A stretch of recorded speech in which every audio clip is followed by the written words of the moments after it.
Welcome, dear listener, to the Sleeping Hourglass. Tonight, we step gently into a moment when the world once held its breath. Before the thunder of guns, before fire fell from the sky, there was a fragile silence. And within it lived ordinary people, unaware of how deeply history was about to change them. If this space brings you peace, you're always welcome to support it. Only if it feels right. The world holds its breath in 1939. Europe lies between memory and dread.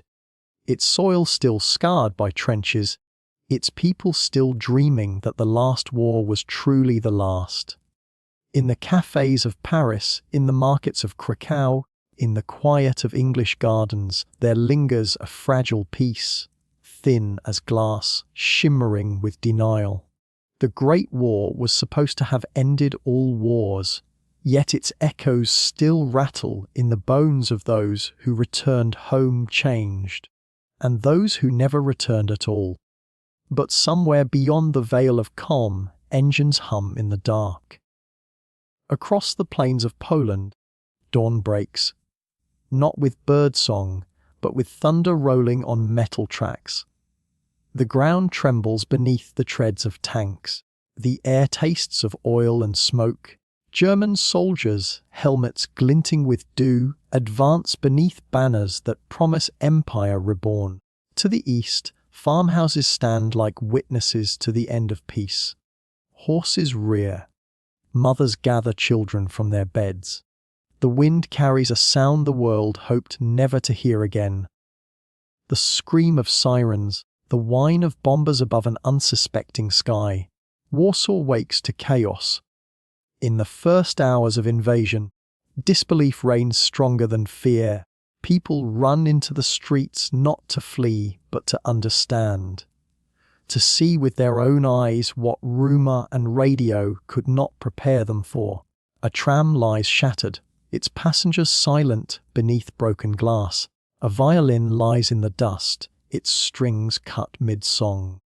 The Polish army fights with courage and desperation, outnumbered, outgunned, but not yet broken.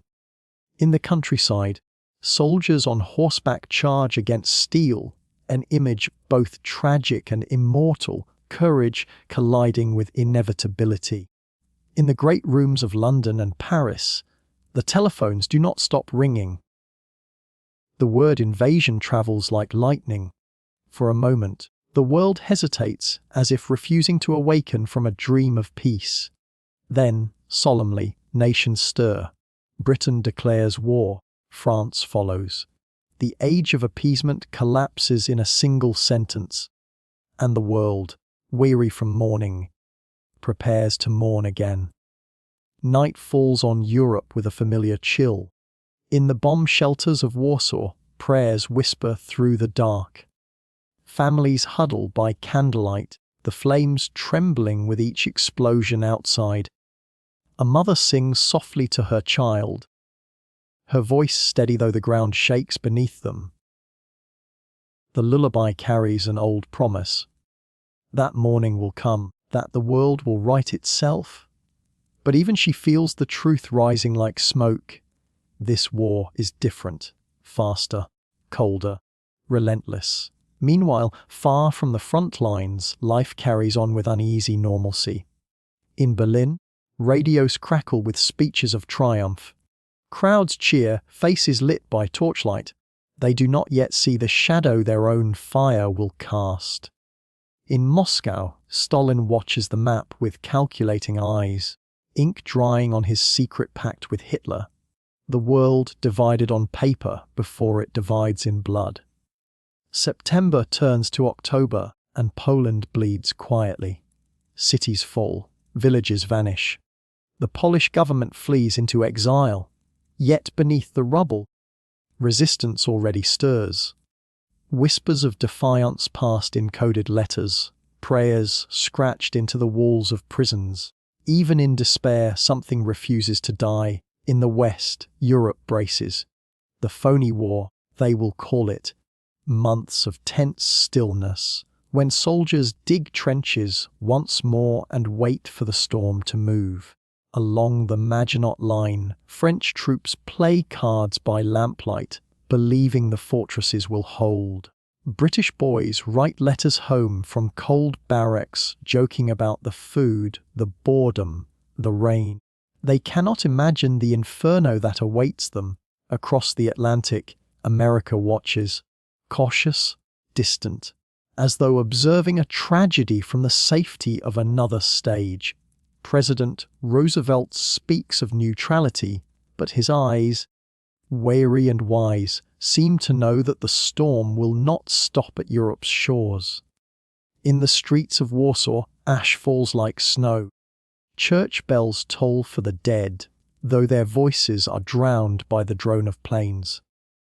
The city skyline, once proud with spires and domes, burns against the night.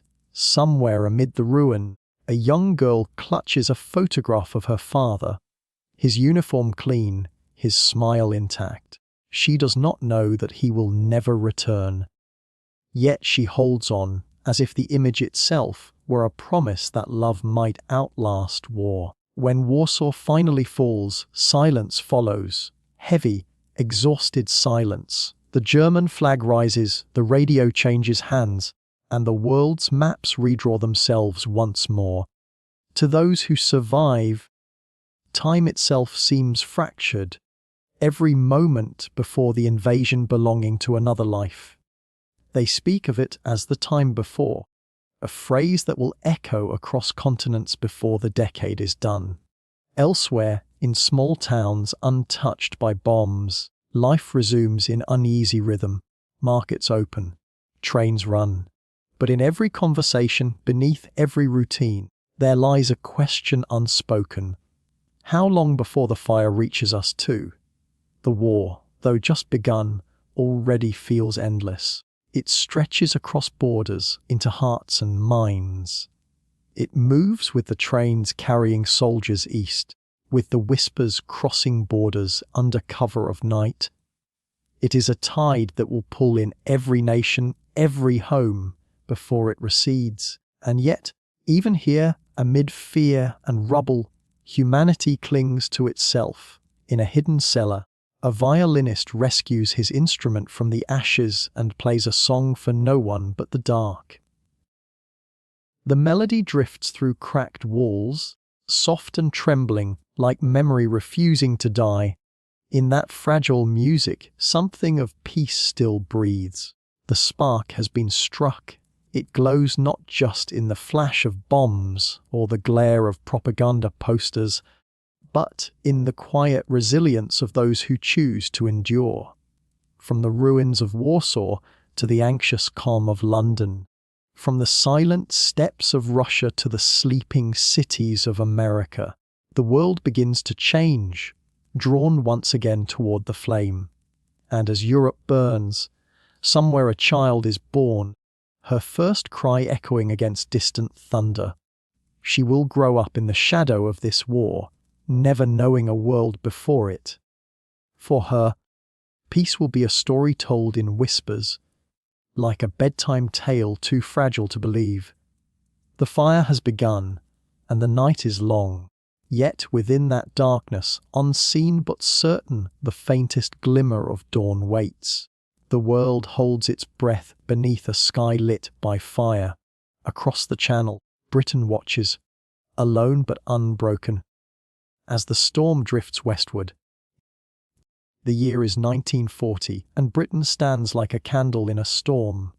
Europe has fallen silent, France crushed, Poland gone, the Low Countries swallowed whole. Across the channel, the German war machine gathers like thunderclouds over a narrow sea. The last free shore of Europe waits, breathing in the calm before the storm, knowing it may not last the night. Winston Churchill stands before Parliament, his words already ghosts of prophecy. "We shall fight on the beaches," he says, and the echo travels down every street, through every heart that beats beneath the Union Jack. Yet behind the defiance, there is fear, not cowardice, but the ache of knowing what courage costs. The war has come to them now, not as rumour, but as fire. When the first bombs fall on London, the night itself becomes an enemy. Searchlights sweep the sky like trembling fingers. The sirens wail their mournful warning. Families hurry into shelters. Some carved from the underground's tunnels, others improvised from basements and blankets. Mothers hold their children close as the ceiling shudders. Dust rains from the rafters. Somewhere above, the city burns, and yet the people sing.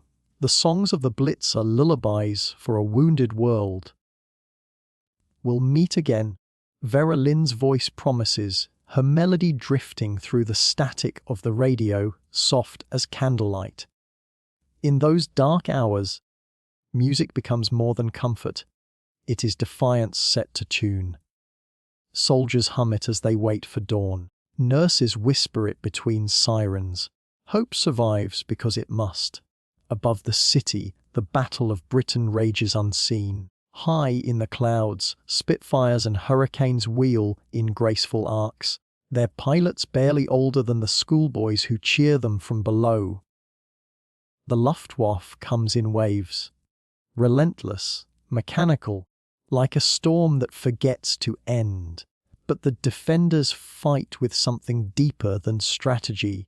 They fight with belonging to home, to love, to the soil of their small island that has always been too stubborn to yield. At airfields across southern England, young men rise before dawn, sip cold tea, and climb into machines of metal and hope. The engines roar like hearts refusing to stop. From the ground, villagers watch the vapor trails crisscrossing the sky. White lines like prayers written across the blue. Each streak may mean victory or death. Each pilot knows his life might end in the next dogfight, yet he climbs anyway, steady as faith itself. The summer of 1940 becomes a season of fire and endurance. By day, the skies roar with war. By night, London glows red as embers. Entire streets vanish beneath falling bombs. Homes turn to dust, churches to ash. And yet, the city's spirit endures, rising with the dawn from the rubble. In the mornings, milkmen still make their rounds. Florists salvage flowers from broken stalls. Children play among the ruins, their laughter oddly holy against the silence of loss. The British call it the Blitz spirit, but it is something older, something elemental. It is the will to endure when endurance seems impossible. It is the stubborn belief that even in darkness, one can still light a candle. In the underground stations, thousands sleep shoulder to shoulder. There, strangers become kin. Someone brews tea on a small stove, sharing warmth from a single pot. Children draw on the tunnel walls, sketching suns and houses, and a sky free of planes. The ground above may shake, but beneath it, the people hold steady. The rhythm of life continues, quiet, steadfast, unbroken. From his command post, Churchill listens to the rumble of distant bombs and knows that history itself hangs in the balance. If Britain falls, the world may follow. Yet, in the faces of the people, soot, streaked, wary, but unyielding, he sees a kind of victory already forming. The enemy can break buildings, but not resolve. As autumn comes, the Luftwaffe changes tactics. The targets widen docks, factories, cathedrals, homes. Coventry burns, its ancient stones glowing in the night. St. Paul's Cathedral stands miraculously untouched amid the ruin, its dome rising like a prayer unanswered but unforgotten. The newspapers print its photograph the next day.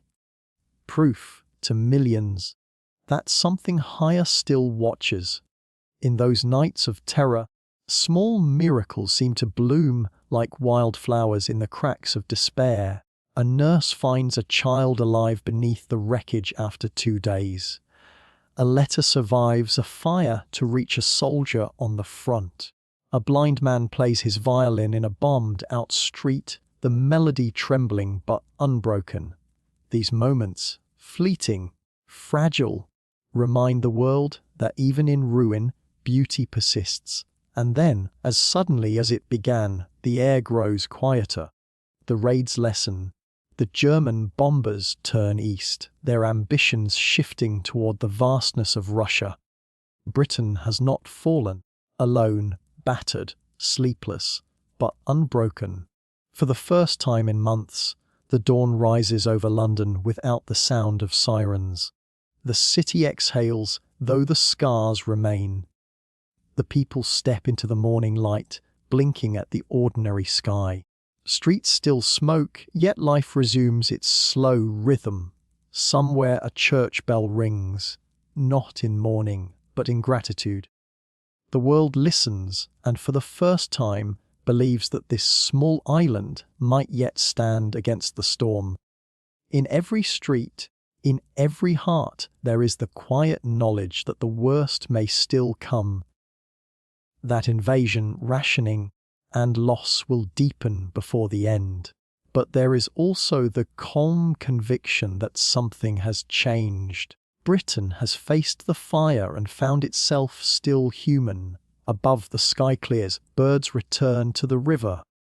The Thames flows on, indifferent and eternal, and in that moment, brief, fragile, yet luminous, the people of Britain understand what endurance truly means. They have stood alone, and still they stand. The fires in London fade to smoke, but across the Channel, another city waits in uneasy silence. Paris, once the heart of Europe, now lies under a shadow it cannot shake. Summer sunlight spills over the Seine, glimmering off the bridges and stone facades. Paris, the city of artists and dreamers, wakes as it always has, to the hum of bicycles, the smell of bread, the chatter of cafes. Yet beneath the ordinary rhythm of morning, something invisible stirs. A hush, a sense of the air itself waiting. The radios hum with reports from the front. Rumors ripple through the markets. The German army is advancing, fast and relentless, swallowing the French countryside in its march. By June, the map of Europe has changed again. What was once unthinkable becomes fact. The Maginot Line, that proud wall of French defence, is outflanked.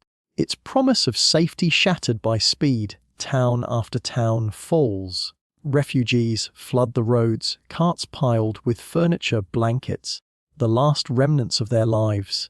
Mothers clutch children as planes roar overhead, scattering bullets like rain. France, proud, beautiful and exhausted, is unraveling. In Paris, the government debates flight. The question trembles in every conversation. Do we stay or do we go? In the corridors of power, despair hangs heavy as the smoke from the ministers' cigarettes. The German army is only days away, and the city that once crowned emperors and inspired revolutions stands defenseless. On June 14, 1940, the German soldiers enter Paris. No gunfire, no resistance. The city surrenders not in battle, but in heartbreak. Boots echo over cobblestones once meant for poetry and parades. The Eiffel Tower stands silent, its iron frame draped in shame and wind. The swastika unfurls atop its arch, fluttering where once flags of liberty waved. The cafes close early. The streets grow still. It is as though the city has drawn its final breath. Those who remain learn the language of survival. Bread becomes scarce, whispers become dangerous. Posters announce curfews. German voices fill the air. On the walls, propaganda blooms like mold. Deutschland Sieg an allen Fronten. Germany triumphs on all fronts. But behind shuttered windows, Parisians light candles and speak of the old days. Of Monet. Of Hugo, of the time when light belonged to them. Across the Channel, Churchill listens. He had warned of this. the slow devouring of Europe by a hunger unchecked. Now France, Britain's oldest ally, has fallen. But in the moment of despair, he rises to the microphone, voice gravelly with defiance. We shall fight in the fields and in the streets.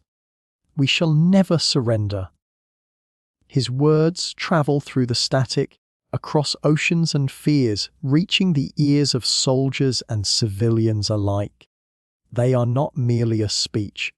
They are a promise that light will not vanish without a fight. Back in France, the armistice is signed in the Campania forest, the same railway carriage where Germany surrendered in 1918. Hitler stands over the table, savouring revenge. Cameras flash, the ink dries. France is split in two.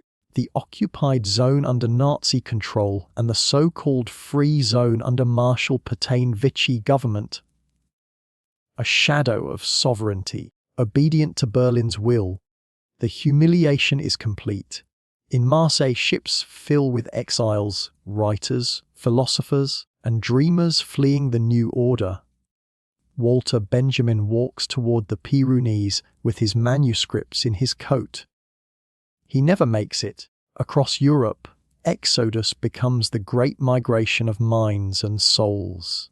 The poets flee their cities. The scientists flee their universities. The Jews flee everything they have ever known.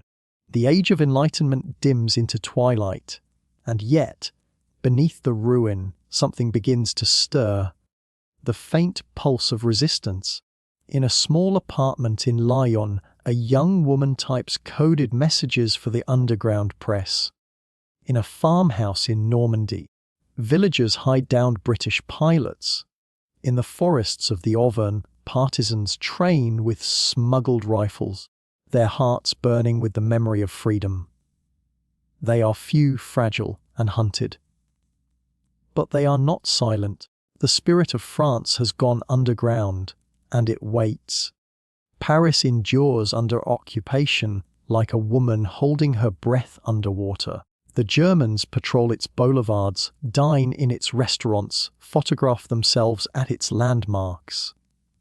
But even amid control, there is defiance in the smallest gestures, a refusal to smile, a hidden tricolour ribbon, a note passed in code. Resistance grows not from strength, but from quiet refusal. Nights are the hardest. The blackout paints the city in shadows. The sign glides like ink through the heart of darkness. The bells of Notre Dame are silent, forbidden to ring.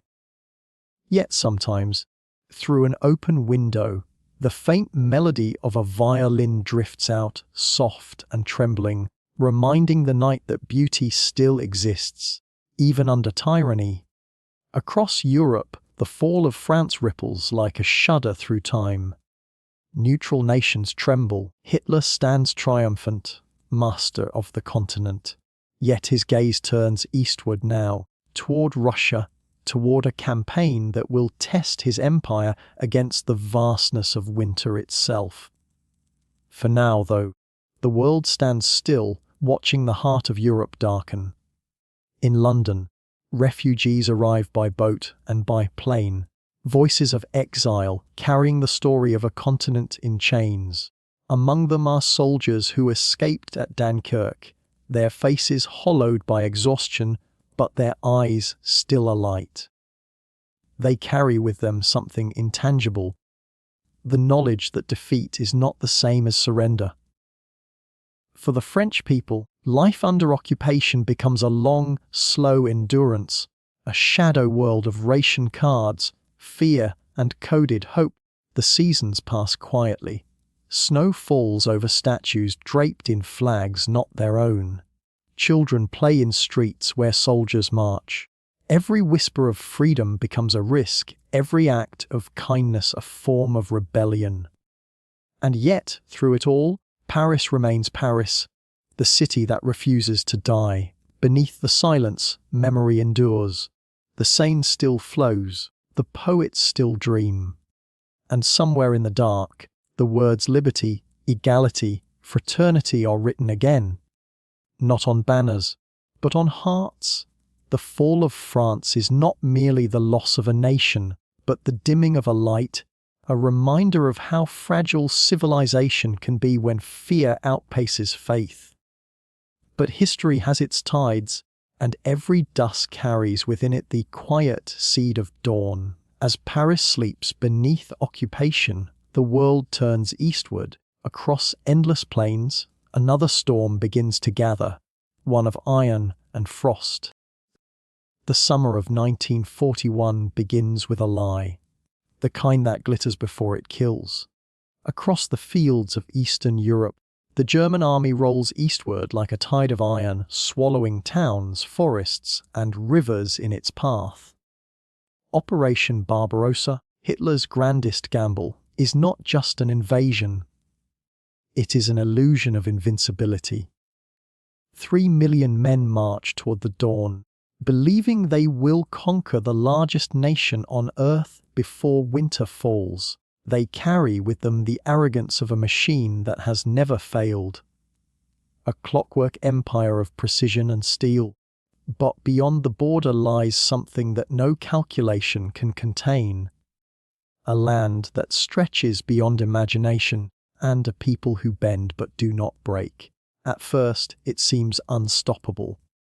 German columns cut through Belarus, Ukraine, and the Baltic states. The Red Army, disorganized and unprepared, retreats in confusion, leaving behind fields of broken weapons and burning villages. Prisoners march west in endless lines, faces hollow with dust and disbelief.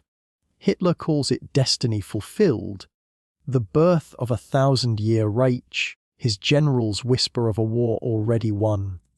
Yet in the east, the sky begins to darken. The land itself seems to resist. Roads turn to rivers of mud. Machines that once purred like predators now groan under the weight of distance and rain. Supply lines stretch thin like nerves pulled taut. The German soldiers, who once sang as they marched, now move in silence, eyes scanning forests where shadows move. Every step deeper into Russia feels like entering a labyrinth built of snow and memory. The Russians retreat, but they do not vanish. Behind them, they burn everything: crops, bridges, homes. It is the scorched earth, a cruel mercy that starves both friend and foe. The villages become skeletons of ash, and the fields offer no harvest. It is as if the earth itself conspires with the cold. In Moscow, Stalin's composure cracks, then hardens. For days he disappears, leaving his people to wonder if their leader has fled. But when he returns, his voice trembles with steel. "Not one step back," he orders. "We shall fight for every inch of our motherland." And they do. From factories in the Urals, women and children forge weapons through sleepless nights. From the villages, old men take up arms beside boys barely old enough to shave. Across the land, the call of the Rodina, the motherland, rises like a hymn. Even the winter seems to answer it. When the frost comes, it comes suddenly, like vengeance. The wind turns white, the rivers freeze, and the machines, those proud, mechanical beasts of war, begin to die. Their engines seize in the cold. Oil congeals like blood in a vein. Soldiers light fires under tanks to keep them alive, but the metal cracks, brittle as glass. Boots disintegrate, fingers blacken. The mighty Wehrmacht, which once seemed invincible, now crawls forward like a wounded animal. At Moscow, the snow becomes both ally and assassin. German soldiers dig shallow trenches, wrapping themselves in rags, muttering prayers that vanish in the breath of the cold. The temperature drops to 30 below. Horses die standing, rifles freeze to hands. Some men simply fall asleep and never wake again. And yet, amidst this frozen hell, the Russians endure. Reinforcements arrive, men from Siberia, hardened by cold and born to the frost. They wear white coats that blend with the snow, moving like ghosts through the drifts. When they strike, it is swift and terrible. The Red Army, thought broken, roars back to life. The German advance halts just miles from Moscow's heart. The dream of conquest turns to nightmare. Barbarossa, the fiery vision of empire, is buried beneath ice. In Berlin, Hitler rages in disbelief. He cannot fathom that winter itself could defy him. He orders his men to hold their ground, to never retreat. But the ground itself is no longer theirs. It belongs to the snow, to the wind, to the bones of those who lie beneath it. The Eastern Front becomes more than a battlefield. It becomes a wound that never heals. Millions perish, not in glory, but in silence. Towns are erased, forests are filled with unmarked graves. In the frozen nights, soldiers whisper the names of their mothers, their lovers, their children into the wind. The snow listens and covers them gently. History will call it a turning point. The moment when the tide began to turn, when the myth of invincibility cracked under frost. But for those who lived it, it is not history. It is hunger and cold and the endless white horizon that swallows hope. And yet, somewhere in that desolation, the seeds of endurance take root. The Russian people, battered, frozen, half-starved, begin to believe that the invader can be stopped, that no empire, however mighty, can outlast winter and will. When spring finally comes, it brings no joy, only the thaw of bodies long buried in ice, the stench of war emerging from the snow. But beneath the sorrow, a quiet strength endures. The same land that killed has also protected. The same frost that took life has preserved resolve. The lesson of Barbarossa is not merely military, it is human. It reminds the world that arrogance cannot conquer climate, that war cannot outmarch the patience of the earth. As the Eastern Front grinds on, a new awareness dawns across Europe and beyond. The war is no longer just about nations or borders.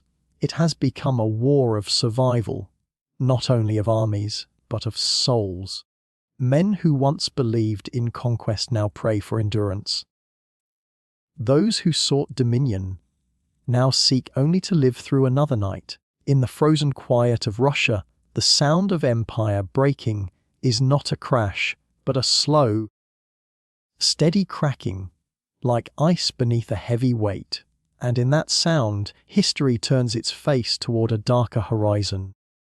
For as Germany's momentum slows in the east, a new enemy stirs across the sea, one whose awakening will redraw the map of the world once again. As frost claims the fields of Russia, another fire begins to kindle across the ocean. A silent harbor soon to burn, and a sleeping giant soon to wake. Dawn rises gently over the Hawaiian Islands, the kind of morning that seems too perfect to ever be broken. The sea breathes softly, gilded in the gold of early light. Palm fronds whisper against the air. Gulls sweep lazily above the calm. On the decks of anchored ships, sailors move slowly, still wrapped in the quiet rhythm of peacetime. Some write letters home. Some sip coffee and watch the sun climb higher, not knowing that within the hour, the world will tilt forever. At 7:48 a.m., the hum of the morning is cut by an alien sound, a deep, growing roar from the sky. The first planes appear as tiny black flecks on the horizon. Then the sirens begin, sharp and shrill, shattering the stillness. Within moments, the paradise of Pearl Harbor becomes a burning wound in the ocean. The Japanese attack comes like a storm that no one believed could arrive. From the sky descend machines shaped like hawks, their wings gleaming with the rising sun. Bombs fall like rain made of thunder. The harbor erupts. Columns of smoke climb toward heaven, and the air itself seems to scream. Battleships, once symbols of might, now list and sink like dying creatures. The Arizona splits open, its decks aflame, oil spreading across the water like a black mirror of despair. The sailors run, some toward the flames, some into them. Orders blur into panic, then into instinct. Men leap into the water to escape the inferno, their uniforms catching fire before they hit the waves. Those who swim to shore emerge covered in oil, eyes wide, faces blank. The air smells of burning metal, salt, and fear. Amid the chaos, courage flickers quietly. Nurses rush from hospitals to tend the wounded, their hands trembling yet sure. Mechanics crawl through debris to pull strangers from the flames. Pilots still sleeping in barracks are jolted, awake and sprint to their planes, even as explosions tear open the sky around them. The attack lasts only 2 hours, yet it feels like a lifetime. A heartbeat stretched across eternity. When the smoke begins to thin, the harbor lies in ruins. Battleships rest half submerged, their hulls split like broken ribs. Lifeboats drift among the wreckage. Bodies float silently, wrapped in the oil, slick sheen of morning light. The sun, indifferent, continues its climb, turning the grey smoke golden, as if trying to bless what the world cannot yet understand. Across the Pacific, news travels faster than the tide. Radios crackle in American kitchens and cafes. The voice of disbelief trembles in every ear. Pearl Harbor has been attacked. Families freeze in place. Mothers clutch photographs of sons stationed in Hawaii. Children stare at the newspaper maps the next day, trying to imagine where this place is and why it suddenly matters so much. In Washington, President Franklin D. Roosevelt sits in his wheelchair, listening in silence as the reports unfold, each more devastating than the last. Around him, advisors speak in hurried tones, but the room feels suspended in a terrible clarity. The president's face is pale, his jaw set. When he finally speaks, his voice is steady, slow, deliberate, filled with the weight of an age turning. He knows that history has just shifted course. The next day, December 8th, he stands before Congress. The air in the chamber is thick with emotion. Every seat is filled, every ear straining. Roosevelt begins with words that will echo through generations. Yesterday, December 7, 1941, a date which will live in infamy. The phrase strikes like a bell, solemn, resonant, unforgettable. He continues, his voice calm yet burning with resolve. The words carry the weight of the fallen, the wounded, the stunned silence of a nation waking into war. When he finishes, the chamber erupts, not in applause, but in a shared roar of determination. The vote for war is nearly unanimous. The United States, once hesitant to join the global conflict, now rises like a great wave. Across the ocean, Japan's leaders celebrate their strike, believing they have secured the advantage, that America will hesitate, demoralized. But beneath the grief of that Sunday morning lies something deeper, something that cannot be easily measured. The American heart, bruised and burning, begins to harden into purpose. Factories hum to life. Recruitment lines stretch down city blocks. Posters bloom on street corners, and the sound of marching feet echoes through towns that only days ago dreamed of peace. Yet beneath the call to arms, another current flows, quieter, more sorrowful. For many, the loss is personal and immediate. Letters begin arriving in mailboxes across the country. We regret to inform you, black ribbons appear on doors. A generation feels the first ache of what the years ahead will demand.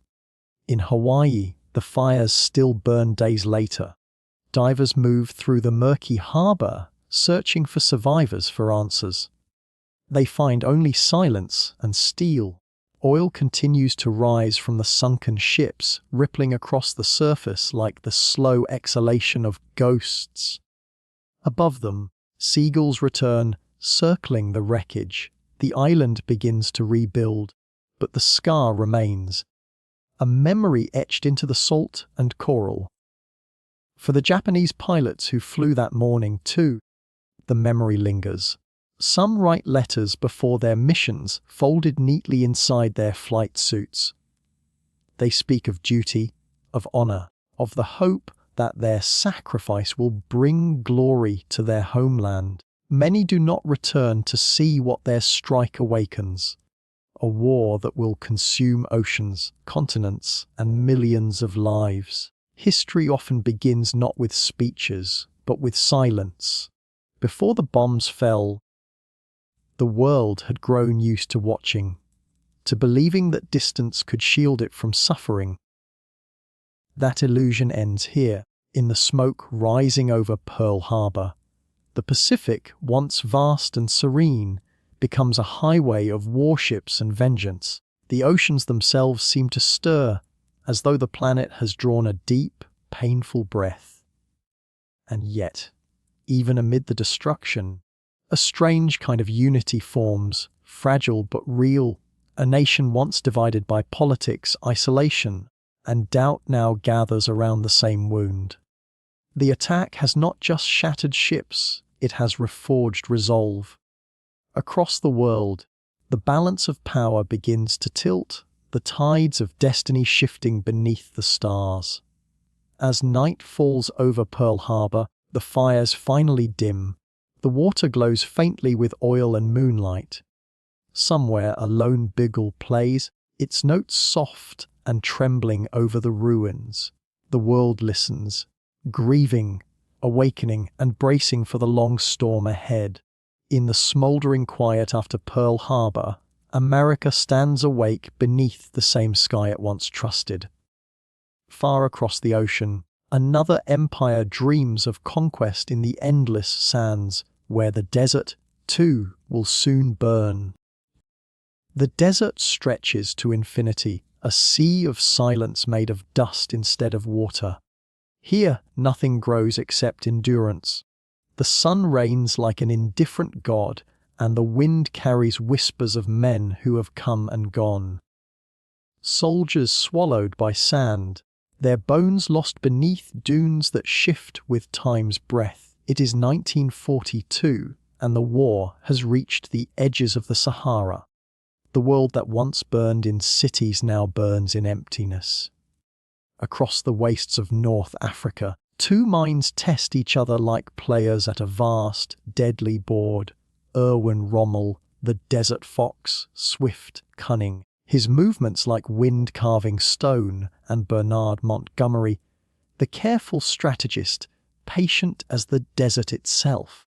Between them lies the fate of empires. The desert is their witness, endless, merciless, and strangely beautiful. Each dawn begins the same, pale gold light spreading over dunes that ripple like the surface of an ocean caught in stillness. Tanks crouch beneath camouflage nets, men wipe dust from their faces, and the air hums with the coming of heat. The smell of oil, sweat, and fear mixes with the metallic taste of dust. Radios crackle with coded words that sound like prayers. Rommel has driven deep into Egypt. His Africa corps move like ghosts, outnumbered yet agile. To his men, he is a legend, the fox who cannot be caught. He rides with them through sandstorms, shares their rations, speaks with quiet confidence. To his enemies, he is a phantom of the desert, appearing where least expected. Yet even legends feel the weight of the horizon. His fuel runs low, his supply lines stretch thin, and the desert, once his ally, begins to turn against him. Montgomery arrives to face him, calm, deliberate, almost priestly in his composure. He studies the map of North Africa as if reading a sacred text. Each contour, each ridge of sand becomes part of a grand design. He knows this war cannot be won by brilliance alone, but by endurance, by patience, by discipline, by faith that the tide, once prepared, will turn. At El Alamein, the stage is set. To the north lies the Mediterranean, blue and distant. To the south, the Qattara Depression, a sea of salt and sand impassable by any army. Between them, a narrow front. Here, the desert will decide who endures. The first shells fall before sunrise. The desert trembles. Light flares across the horizon, flashes of white and orange against the dawn. The British guns roar in unison, their echoes rolling across miles of empty land. Rommel's men dig in, the air filling with the drone of engines and the hiss of bullets cutting through heat haze. It is not chaos but rhythm, a slow, grinding music of destruction. Dust rises in curtains. Tanks vanish into the storm of their own making. The ground itself becomes a living thing, shaking with the fury of machines. Men fight not just each other but the land, the thirst, the blinding light that erases the world into glare. By midday, the temperature climbs beyond endurance. The metal of rifles burns the skin. Water becomes more precious than courage. Yet still they fight. Not for glory, not even for hatred, but because stopping means death. In the mirage, they see phantom lakes shimmering, illusions born of exhaustion and longing. Some soldiers whisper prayers to the endless horizon, asking only for shade, for rain, for home.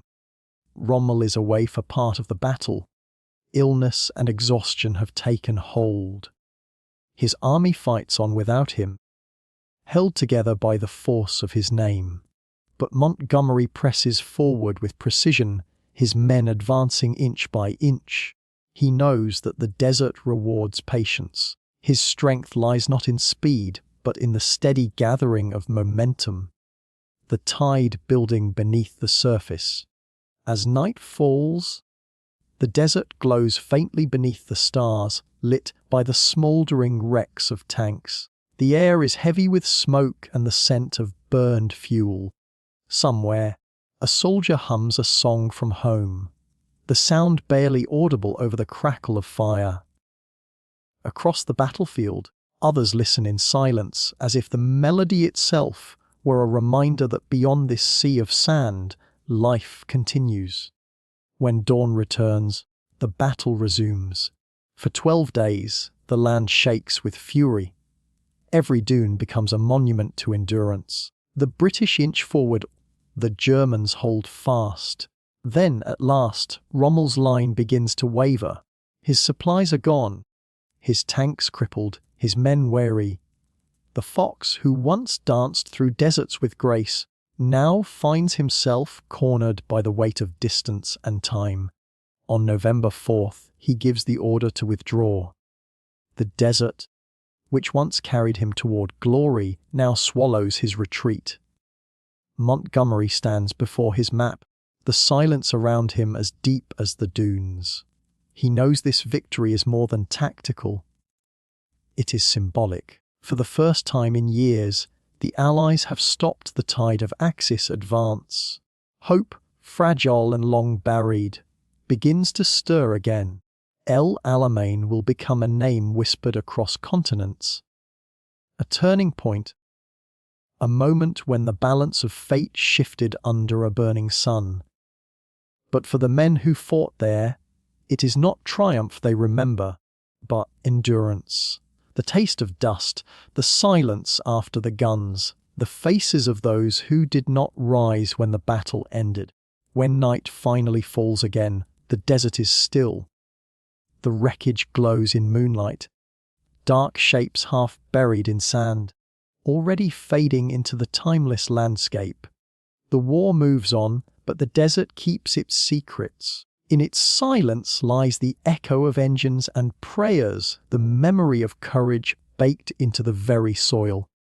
And above it all, the stars remain, the same stars that guided caravans long before tanks scoured the dunes, the same stars that will shine long after the last tracks have vanished. The war, for all its noise, is just another storm passing across eternity. From the burning sands of Africa, the tide begins to turn, slow, patient, unstoppable. Far across the ocean, another battle brews beneath the vast blue silence of the Pacific, where the sea will soon test courage as the desert did. The Pacific at dawn is a cathedral of silence. The sea glimmers like molten glass beneath a pale sky, the horizon endless, the air heavy with waiting. Far from any shore, ships drift across the expanse like steel islands, their crews hushed by the immensity around them. Somewhere beyond that blue infinity lies destiny, unseen, unspoken, but approaching fast. It is June 1942. Only 6 months have passed since Pearl Harbor, and the wounds of that morning still ache across oceans. Japan's empire stretches wide, its navy undefeated, its ambitions unbroken. The Pacific has become both cradle and crucible, vast enough to swallow whole fleets and quiet enough to conceal them. Yet here, at a lonely atoll called Midway, the tide of history begins to shift. The atoll itself is small, 2 fragile crescents of sand and coral, a dot in an ocean too large to name. Yet in war, meaning is rarely measured by size. Midway stands as a hinge between worlds. If Japan takes it, the path to Hawaii and perhaps the American West Coast opens wide. If it falls, the Pacific will belong to the rising sun. But if it holds, if the impossible happens, the tide might finally turn. Admiral Chester W. Nimitz understands this. He listens more than he speaks, studies charts with calm, clear eyes. His advantage is not power, but patience and knowledge. American codebreakers, working in rooms filled with cigarette smoke and static, have cracked Japan's naval codes. From fragments of intercepted messages, they know that an attack is coming and where. So Nimitz lays his quiet trap. 3 American carriers, Enterprise, Hornet, and Yorktown, move silently through the vastness, invisible against the sea. Their decks hum with tension. Pilots sit in the shade of their aircraft, letters tucked into flight suits, cigarettes burning to ash. The ocean seems endless, but the men feel its edge pressing close. Somewhere beyond the curve of water, the Japanese fleet, 4 carriers strong, approaches, confident and unaware. Before dawn on June 4th, the sky begins to change. Light creeps over the waves like a secret being revealed. The first Japanese planes rise from their decks, their engines cutting through the morning calm. They strike first, diving upon Midway's airfields. Explosions bloom like dark flowers across the coral. The island's defenders scramble, their anti-aircraft guns barking at the heavens. The battle has begun. But far to the northeast, the American carriers wait. Their decks come alive as crews prepare for launch. One by one, the planes roll forward and lift into the sky, fragile machines of cloth, steel, and courage. The pilots climb toward the sun, searching the horizon for an enemy they cannot yet see. Below them, the sea stretches out, featureless and infinite. Time slows to the rhythm of their breathing. The first attacks fail. American torpedo bombers, flying low and slow, brave the wall of Japanese fire, only to be cut down almost to the last man. Their sacrifice seems futile, until fate, or something that feels like it, intervenes. High above, 3 squadrons of American dive bombers lose their way. They fly off course, their fuel running low, their pilots tense with frustration. Then, through a break in the clouds, they see it. 4 Japanese carriers spread across the ocean below, their decks cluttered with planes being refueled and rearmed. The timing could not have been more fragile, more exact.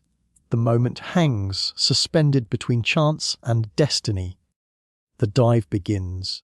From 20,000 feet, the planes tip downward, slicing through the air in near silence until the wind becomes a scream. The sun glints off their wings, bombs fall like meteors. Within minutes, the sea erupts in pillars of flame.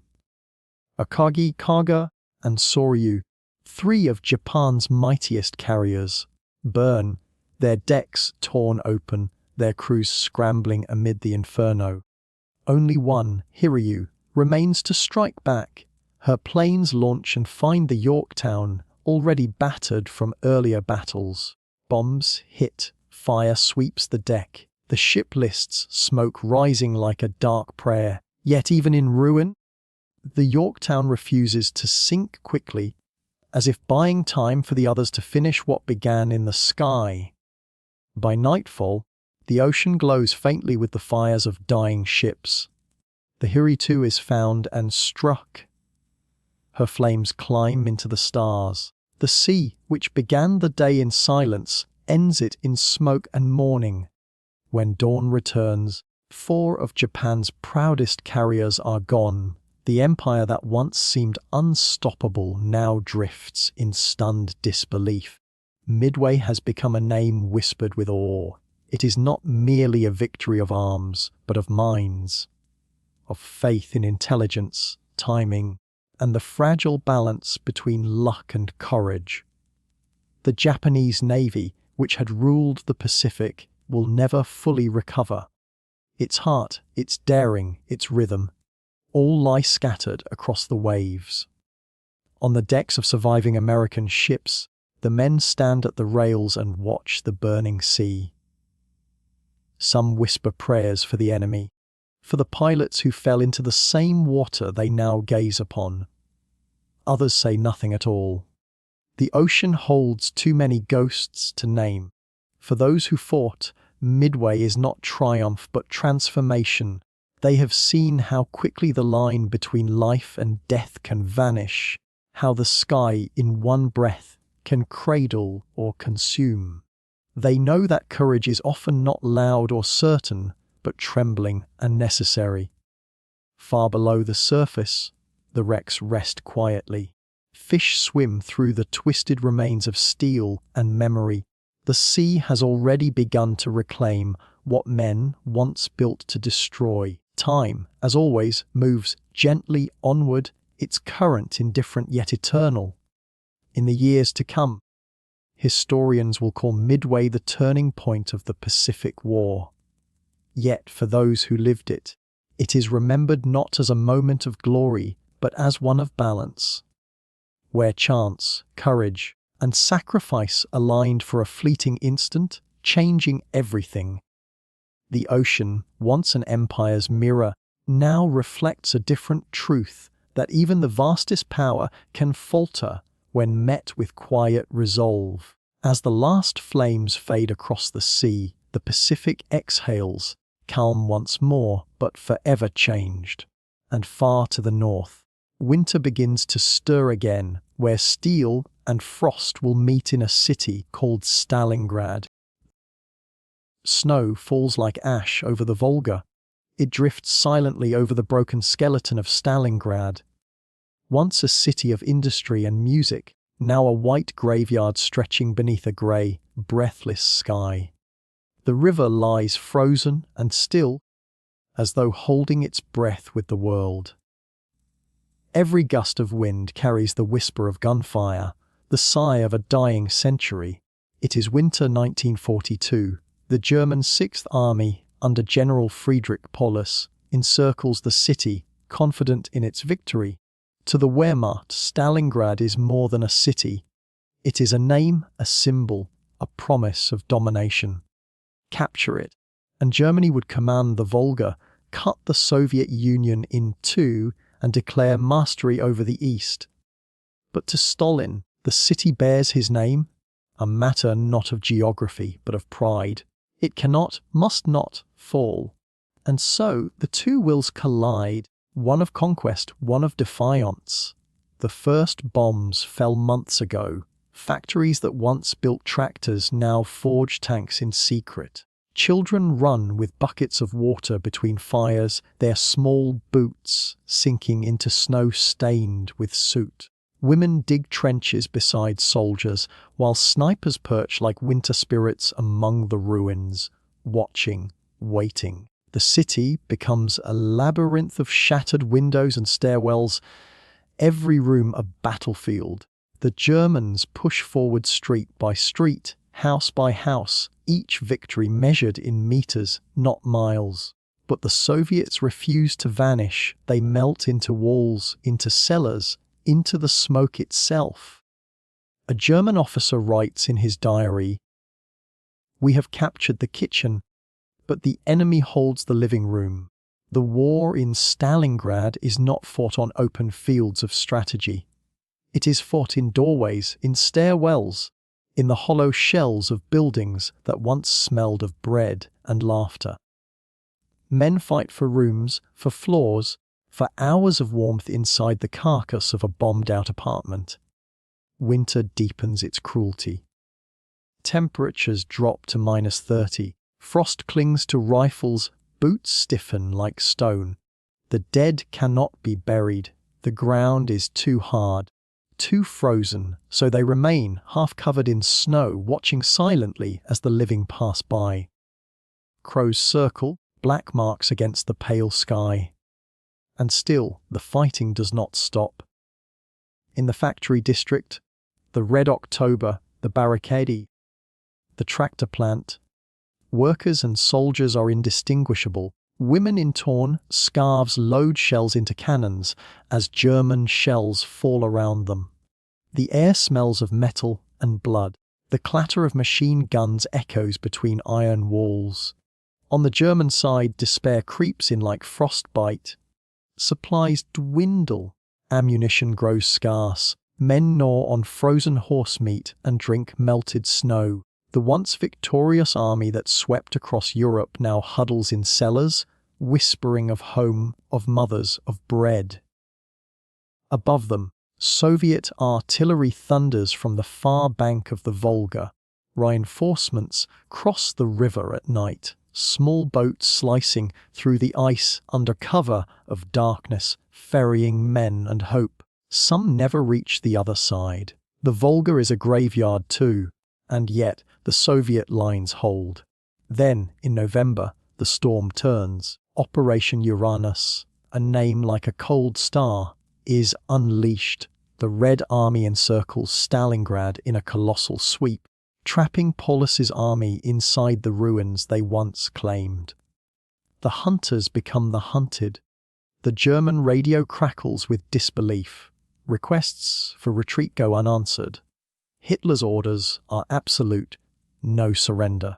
Hold your positions. Stalingrad must not be abandoned, but Stalingrad is already abandoning them. The city turns on its occupiers with a vengeance of ice and hunger. Soviet forces tighten the ring, bombarding the encircled troops day and night. The German lines crumble. Men fall sick, frostbitten, starving. The Luftwaffe promises supply drops, but most planes never reach the city, cut down by Soviet anti-aircraft fire.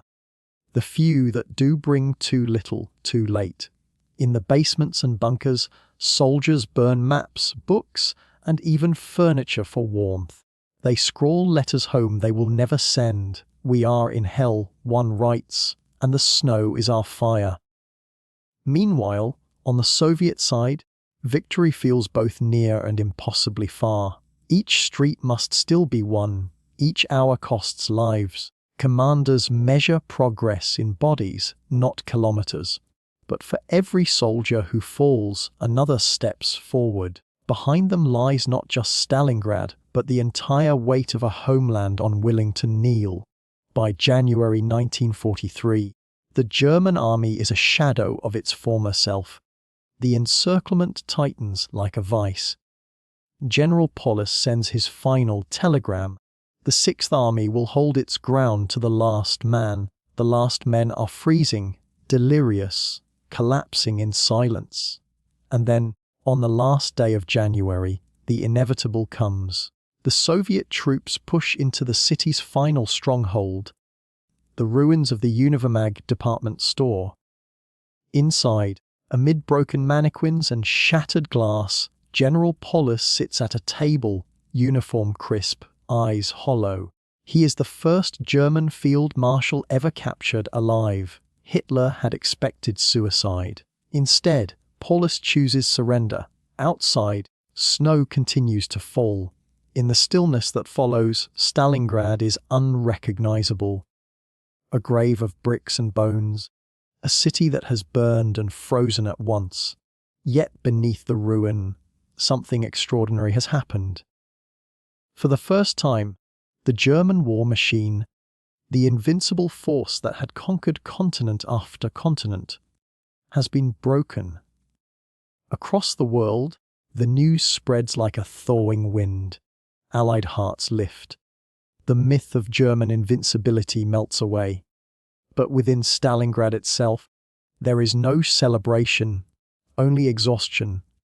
The survivors emerge from the rubble, blinking at the daylight, searching for names among the dead. They have endured the unendurable, and yet life must begin again. The frost will melt. The Volga will flow once more. And from this frozen heart, a pulse of hope will echo westward. Toward the deserts of Tunisia, the beaches of Italy, the skies over Normandy. Stalingrad is no longer merely a city. It is a monument to endurance, to sacrifice, to the human will to outlast even winter. Years later, an old Russian woman would tell her grandson, "The snow remembers," and perhaps it does.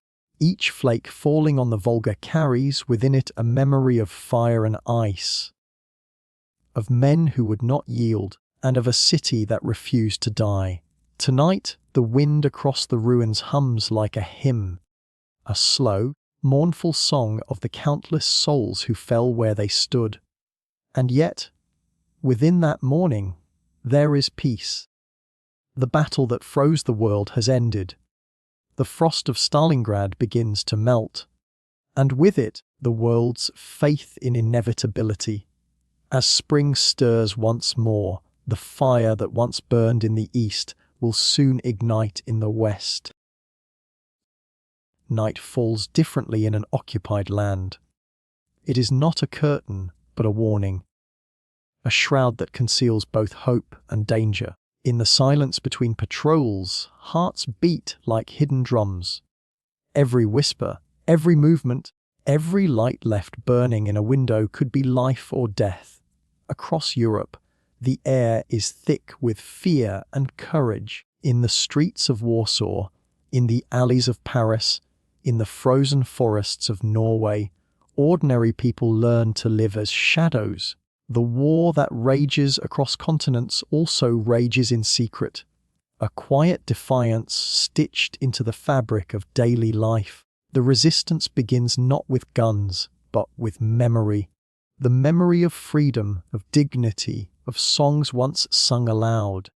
A mother hides a radio beneath her floorboards. A baker slips a note into a loaf of bread bound for a prisoner. A priest baptizes a child under a false name so the child might live to see peace. These are the front lines unseen. The war waged in whispers and faith. Some call them partisans, others traitors. To the occupiers, they are phantoms. Impossible to catch, impossible to kill. But to each other, they are family, bound not by blood but by belief. In barns, in basements, and beneath old churches, they gather by candlelight, passing maps like relics, speaking in coded phrases. The world above may be dark, but here, in these hidden rooms, the flame of humanity still burns. In France, a young courier named Lucy pedals through the countryside with a basket of apples. Beneath the fruit lies a message, a single sheet of paper that could change the course of a battle. She rides past German checkpoints with a smile that hides her terror. When the soldier waves her through, she exhales only when the wind swallows the sound. Lucy's journey is one of thousands, unseen veins carrying the lifeblood of resistance across the continent.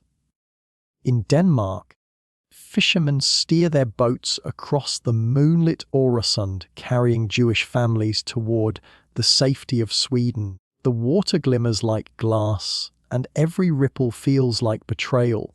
Yet they row on, knowing that one night of courage can redeem generations of fear. The tide carries their oars, and the stars bear silent witness. In the heart of Poland, the Warsaw Ghetto becomes both tomb and fortress. Children crawl through sewers carrying bread and messages. Doctors tend the wounded with no medicine. And when the uprising comes, when the flames rise against the night, it is not a rebellion of power, but of dignity. They know they cannot win. But they fight because silence would be worse. In every country under the swastika's shadow, the resistance wears a different face. In the Netherlands, it is a librarian who hides banned books and coded letters in hollowed-out covers. In Belgium, it is a train conductor who slows his locomotive to let the resistance attack without harming civilians. In Italy, it is a priest who swaps the baptismal names of Jewish children for Christian ones, rewriting fate with ink and mercy. And in Britain, the quiet war is fought behind desks and doors. The women and men of the special operations executive send messages crackling through the air, training spies to drop into enemy lands with parachutes and false names. They are told, set Europe ablaze. But the blaze they light is not one of destruction. It is a signal fire, kindled in secret, guiding the lost homeward. Not all who fight in shadows live to see the dawn. Many vanish without a word, their graves unknown, their deeds remembered only in rumour, yet history bends around them. They are the pulse in the dark, unseen, but essential. At Ravensbrück and Dachau, captured resistance fighters are tortured, executed, or sent to the camps. The cruelty is meticulous, designed not only to kill the body, but to erase the idea of defiance itself. But even in the camps, the hidden war continues. Prisoners trade names and numbers, forge documents, hide one another from roll calls. Each act of defiance is small, almost invisible, but together they form a language of survival. The hidden war is not won by might, but by meaning. Every act of resistance, no matter how small, becomes a declaration: you may control the land, but not the soul. And though the occupiers write the rules, they cannot erase the whispers that move through their cities like wind through ruins. When Allied planes fly overhead, resistance members listen for coded messages embedded in radio broadcasts.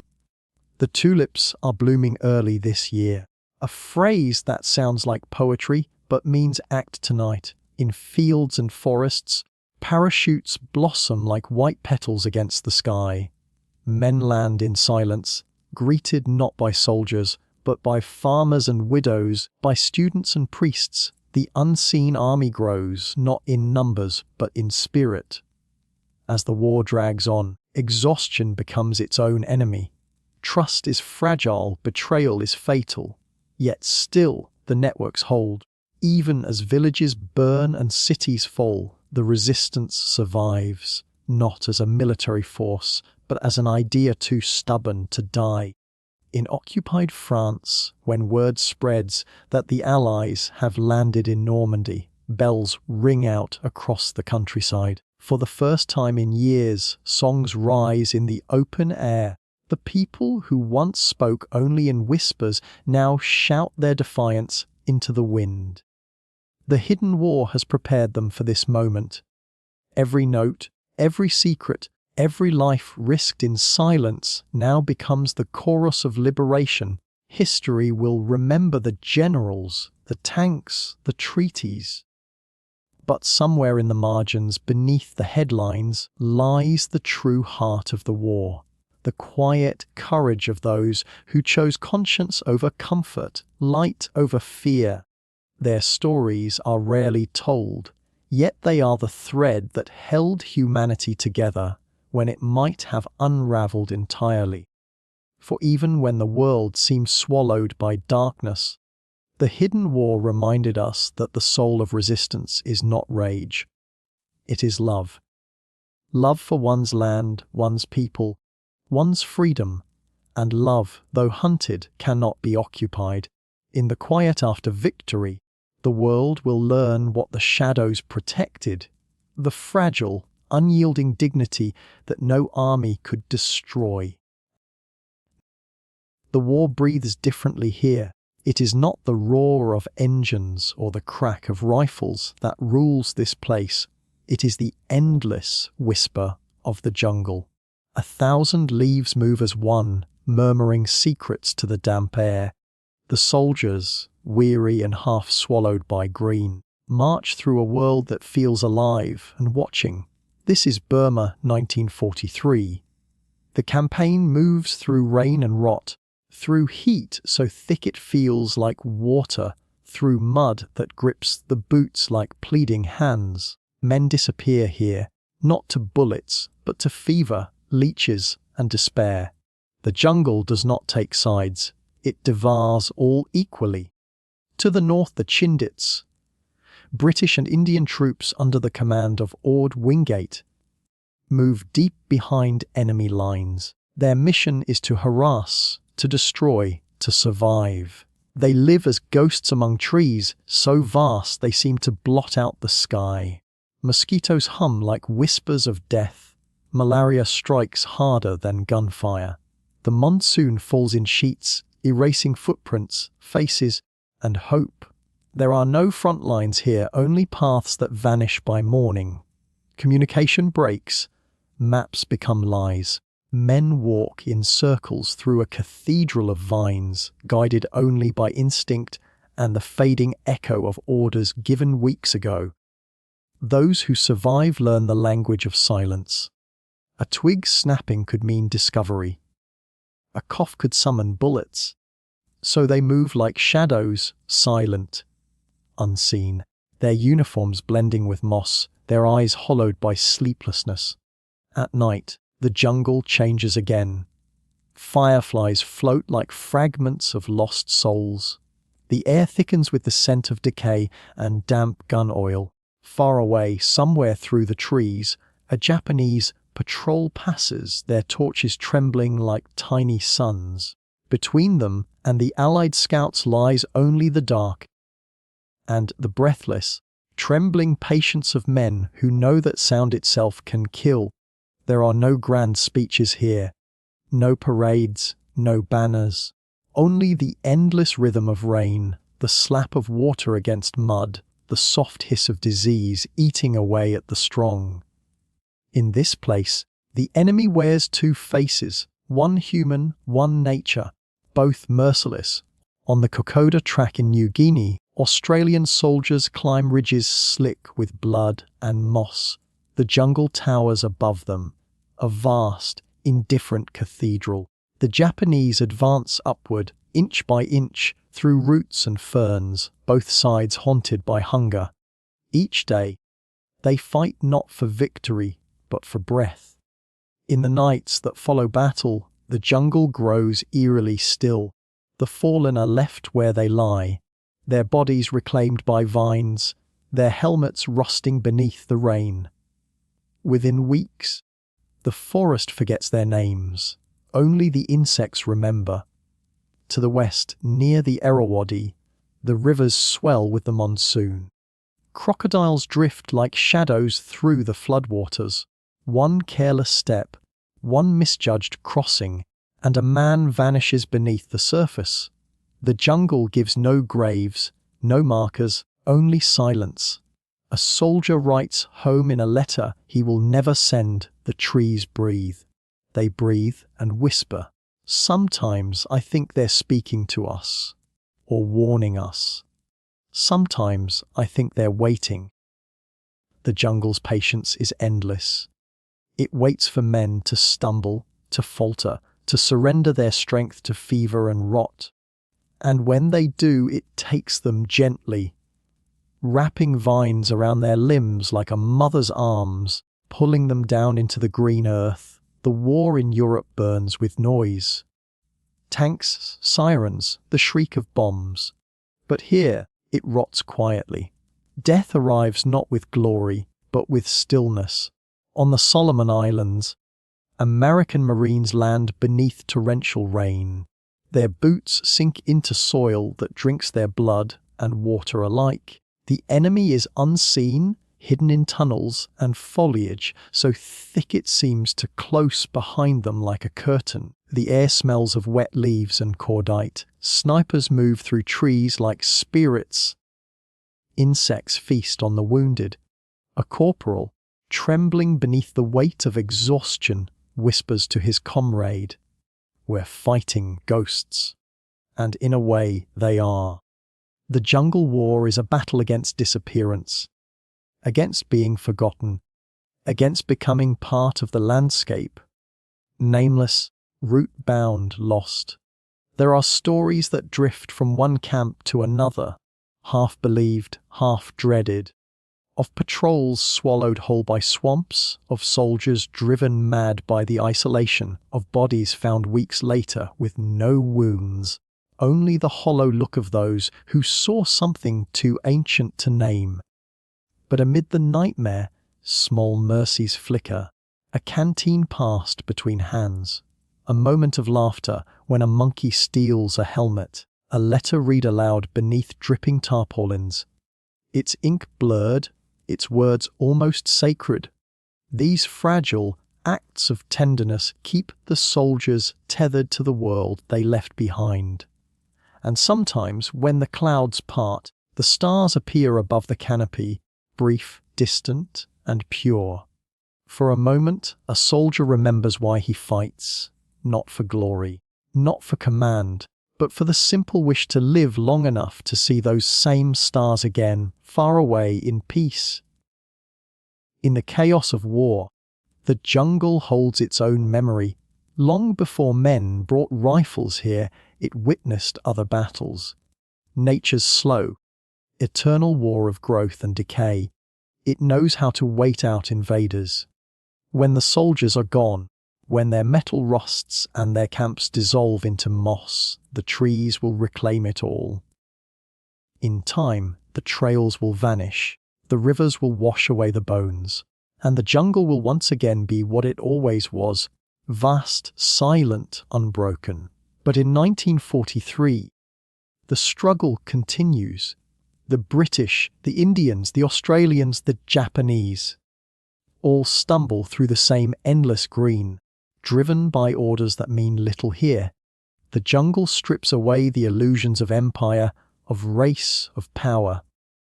Beneath the canopy, all men are reduced to the same trembling truth, survival. In this theatre, medals tarnish, ranks blur. What remains are the stories whispered afterward. Of men who carried the wounded through monsoon rain, of soldiers who shared their last water, of enemies who spared one another in the night. These are the invisible victories, the ones not written into history books, but into the soil. As the seasons turn, the war grinds on. Villages burn, rivers flood, armies retreat and advance in endless repetition. Yet, through it all, the jungle endures, older than the nations fighting within it, older even than memory. When the final guns fall silent and the soldiers stagger out from the trees, they carry the jungle with them. In their eyes, in their lungs, in their dreams. Some never return home, even when peace arrives, for part of them will always walk beneath that endless canopy where the line between man and nature dissolved long ago. The war has changed them, but the jungle remains unchanged, still breathing, still watching, still whispering its green secrets to the wind. When the guns fade and the rain returns, the jungle closes its wounds, leaving no trace but memory. There are wars fought with guns, and there are wars fought with silence. Here, in the steaming jungles of the Pacific, the silence is alive. It hums through the trees, slithers beneath the leaves, and watches from the water's edge. This is the jungle's war, ancient, patient, and cruelly indifferent. By 1943, the tide of World War II has turned toward the Pacific Islands, and the fighting men of both sides step into a world that feels closer to myth than to earth. In the tangled heart of New Guinea, Australia's northern jungles, and Burma's endless green labyrinths, the air itself seems to breathe against the skin. Heavy, wet, and watchful, men vanish here not from bullets, but from the slow devouring of time and fear. Boots rot on feet. Fever burns through minds, rations spoil before they are opened, and when the rain falls, which it always does, it feels less like water and more like the earth reclaiming what belongs to it. In the mangrove swamps of Ramri Island, off the coast of Burma, a nightmare unfolds that soldiers will whisper about for generations. A Japanese garrison, cut off and starving, retreats through the marshlands under the light of a waning moon. The British close in, but the jungle closes faster. The water ripples, eyes, low and glinting, break the surface. Saltwater crocodiles, ancient and enormous, glide through the black water like ghosts of a forgotten world. What happens next defies imagination. As night falls, screams rise. The air fills with splashes and the snapping of jaws, hundreds of crocodiles descending upon hundreds of men. By dawn, the swamp is silent again, disturbed only by circling birds. Of the Japanese who entered, few emerge. The British, listening from afar, can do nothing but bear witness. Nature, older than war, has reclaimed her ground. Far east across the ocean, in the tangled jungles of Papua New Guinea, another strange enemy waits. Feathered, ancient, and furious, the cassowary, a bird that cannot fly but kills with a single kick, becomes a dark legend among the soldiers. To those desperate and half-starved men, the cassowary is both food and fate. Some try to hunt it. Others fear it as a spirit of the forest. Its eyes are deep and prehistoric. And when it strikes, talons slicing through flesh, it leaves behind both blood and disbelief. These encounters sound like folklore, yet they are written in diaries, reported in dispatches, remembered in trembling voices long after the guns went silent. The war in the jungle was not just against men. It was against the wild itself, a reminder that humanity, for all its machines and empires, is still at the mercy of the earth it walks upon. In these jungles, heroism takes on strange shapes. A soldier who saves his comrade from quicksand becomes as noble as one who storms a hill. A letter home, written in the flicker of a match before the rain snuffs it out, is an act of defiance. Every breath taken in this green tomb is an act of faith. There are no grand speeches here, no parades, only the deep, endless whisper of leaves and the drumming of rain. Here, the jungle teaches the final lesson of war, that not all enemies carry weapons and not all victories are seen. And when at last the soldiers move on, those who survive, they do so as changed men. The jungle stays behind, but it follows them in memory. The hiss of rain on leaves, the unseen eyes beneath the water, the strange and eternal pulse of life that neither war nor time can silence. For some, the war ends when the guns go quiet. For others, it ends only when the dreams do. In the endless green of the Pacific, even survival feels sacred. And yet, beyond the jungle's breath, other battles wait, not against nature, but against tyranny itself. Before the sun rises, the sea is black and cold, a vast, whispering secret. The horizon is hidden, and the wind carries only the creak of ships and the low murmur of prayer. Across the channel, an armada unlike any the world has ever known gathers in the dark. 5,000 ships, each trembling with men who do not yet know if they will see another dawn. It is June 6, 1944. The night that has lasted 5 years is about to begin its end.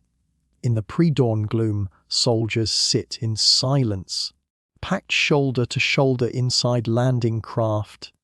The salt air burns their throats. Diesel fumes hang thick as ghosts. Some clutch photographs of sweethearts or children. Others whisper lines of scripture or nothing at all. Helmets knock together as the waves rise and fall. They are waiting for the ramp to drop, for the world to open and consume them. Far above, the sky hums with the wings of fate.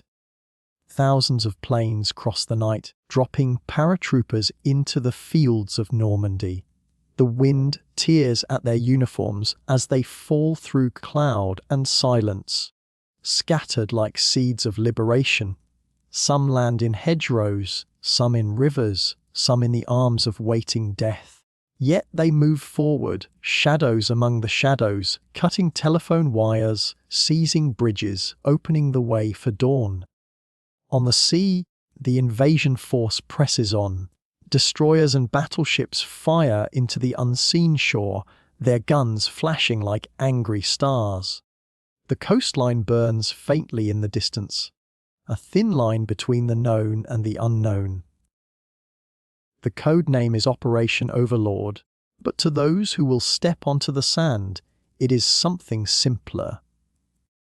The longest morning of their lives. As the first light bleeds across the water, the cliffs of Normandy emerge like the bones of an ancient beast.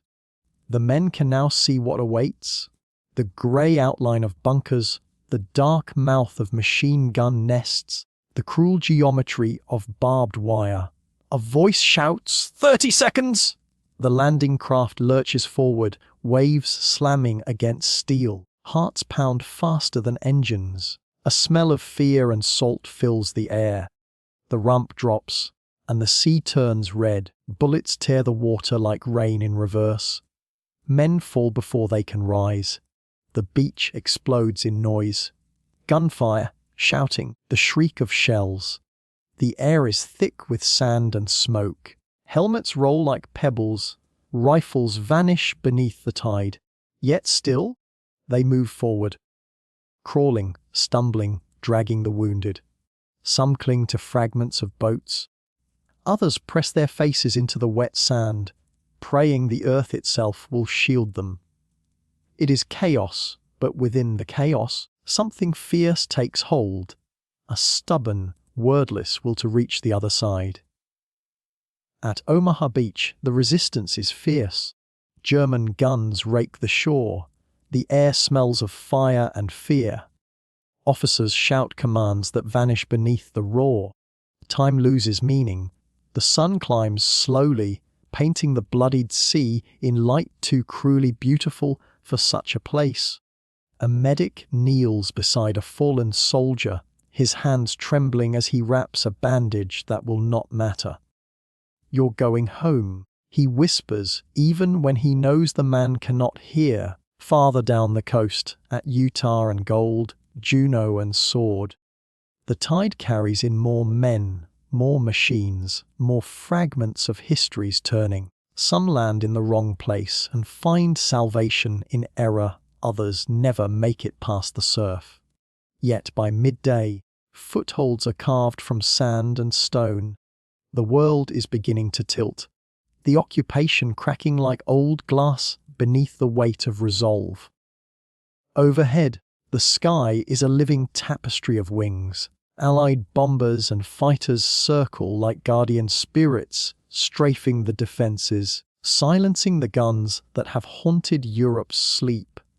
The air smells of cordite and salt, of beginnings buried in endings. By afternoon, the beaches are a landscape of ruin and courage, twisted metal, smoking tanks, broken bodies, and the flicker of flags planted in defiance.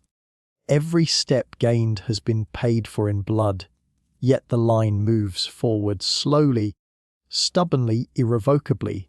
A soldier lifts his head and sees a French farmhouse in the distance, still standing. A curtain flutters in the window, and for the first time, he feels the breath of freedom pass through the fields. For the people of Normandy, the day arrives like a long-forgotten dream. From cellars and barns, from behind crumbling walls, they watch the silhouettes of soldiers moving through the haze. Liberation has a face, weary, young, mud-streaked, and mortal. An old man weeps as he steps into the street, offering a loaf of bread to men too exhausted to speak. A girl waves a torn tricolour flag, and though gunfire still echoes, the gesture feels like a sunrise. By evening, the tide carries the dead back to the sea, silent witnesses to what has begun. The sand bears the imprint of boots and blood, of history written not in ink but in sacrifice. The soldiers who survive sit quietly as the dusk settles. They clean their rifles by trembling firelight, their eyes hollow with disbelief. Some write letters they do not know will ever be read.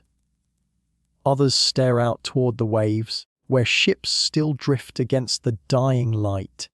The air is heavy, but alive, filled with the knowledge that the impossible has begun. This is not victory yet, it is only the first breath after drowning. But that breath carries the sound of a continent stirring from its nightmare. Across Europe, in the mountains of Italy, in the forests of Belgium, in the ruins of Paris, the message spreads. Whispered, sung, prayed, they have come. In the days that follow, the beaches of Normandy become sacred ground. Engineers build harbours from the wreckage of ships. Doctors work in makeshift tents beneath the cliffs, their hands shaking but steady. The wounded are carried to waiting boats. The fallen are buried beneath wooden crosses that tilt in the sea breeze. Freedom, fragile and newborn, begins to root itself again in the soil of France. The generals will later speak of logistics and timing, of tides and weather. But the truth of D-Day is simpler, deeper, older. It is the story of human endurance, of men who stepped into the sea knowing they might never return, and who did it anyway, so that others might one day wake to silence without fear. When night finally returns, it brings a strange peace. The guns fade, replaced by the sound of the tide reclaiming the shore. The same waves that brought death now wash the sand clean, over and over, as if trying to soothe what they have seen. In the distance, flares rise into the sky, pale flowers of fire against the dark. Each one is a heartbeat, a signal that the world is still alive, still fighting, still hoping. The soldiers lie down where they can, on sandbags, on rubble, on the ground itself. Some sleep, some cannot. Above them, the stars reappear quiet and indifferent. But tonight they seem closer somehow, as if bending low to listen. D-Day has ended. The longest dawn has come and gone, leaving behind a world forever changed. The road to Berlin lies open now, a path paved with courage and grief. But for this one night, the war pauses, just long enough for the living to breathe, for the fallen to rest, and for the sea to whisper the promise of tomorrow. The tide rolls back beneath a bruised sky, carrying the whispers of those who crossed it. The first bombs fall over Manila Bay like broken stars. It is December 1941.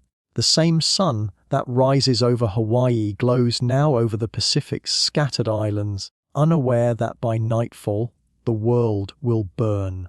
The Philippines, a chain of emeralds upon a restless sea, stands trembling on the edge of its own trial by fire. The Japanese invasion comes swift and sure, an iron tide rolling across the Pacific. Within days, cities once filled with the scent of coconut and salt air are drowned in smoke. Manila, proud and radiant, becomes a fortress of fear. The streets echo with hurried footsteps, with voices whispering prayers half remembered.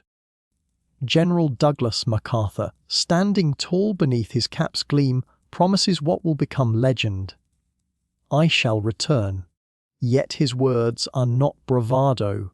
They are a promise carried on the wind to every mother hiding her child, to every soldier digging a trench into the red soil of Bataan, where hunger becomes a weapon more deadly than bullets. For months, Filipino and American soldiers hold the line, sustained only by faith and the stubbornness of the human heart.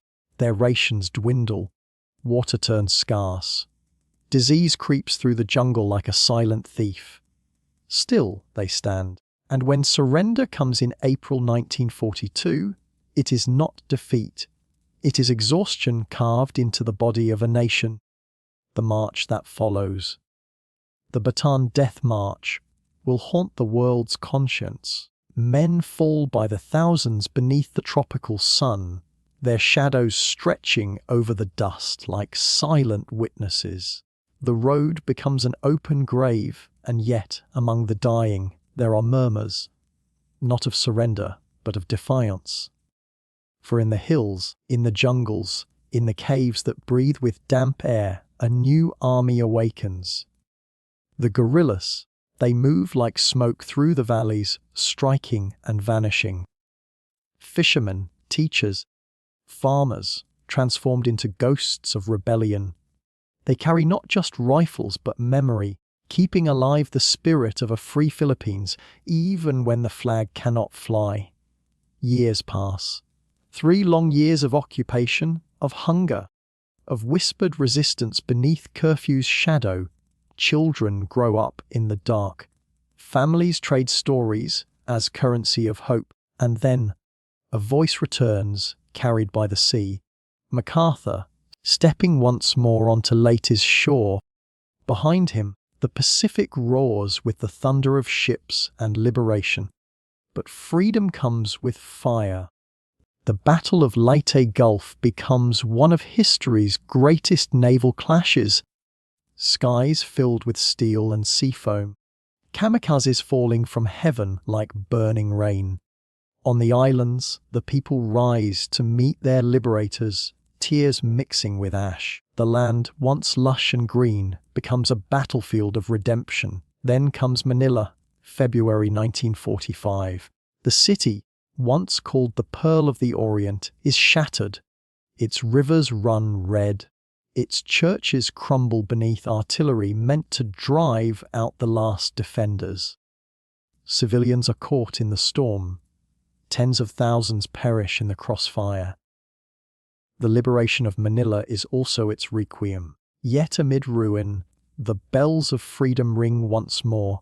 When the smoke clears, the Philippines stands scarred but unbroken. The flag rises again beneath a sun reborn, its rays touching the graves of the fallen and the hearts of the living alike. In their faces, the world sees endurance, not just victory, but the strength to endure when victory feels impossible. And in the silence that follows, one hears the quiet courage of a people who survived the unthinkable. Not with hatred, but with memory. For the Philippines, World War II was more than conquest and liberation. It was a baptism of suffering and sovereignty, a story of light rediscovered in the deepest night.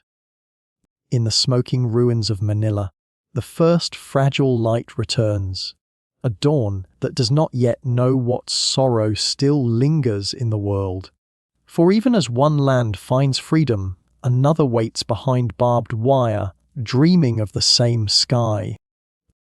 The snow has not yet melted on the fields of Poland when the first soldiers reach the wire. It glints in the pale light, a crown of frost and steel. Beyond it, stillness, too complete, too deliberate. The air smells of smoke and sickness, of something that no wind can cleanse. Men in uniform, hardened by years of war, move slowly forward. Their boots crunch over a soil heavy with ash. The gates creak open. The words on the arch, "Arbeit macht frei," hang above them like a cruel prayer. For a moment, no one speaks. Even the crows, those eternal witnesses of the fallen, keep their distance. And then, from the shadows of the barracks, figures begin to emerge. They are barely human, skeletons wrapped in striped cloth, eyes sunken but alive. One soldier later writes that it was like watching ghosts return to the living. Another turns away to weep behind his sleeve, whispering, "My God, what have they done?" Inside the camp, the ground is littered with the remains of everything once called human. Shoes, piles of them, small, large, mismatched, hair shorn and packed into sacks. Suitcases with names carefully written on their sides, as if the owners still believed they were going somewhere. Names. Thousands of them, scattered like leaves after a storm.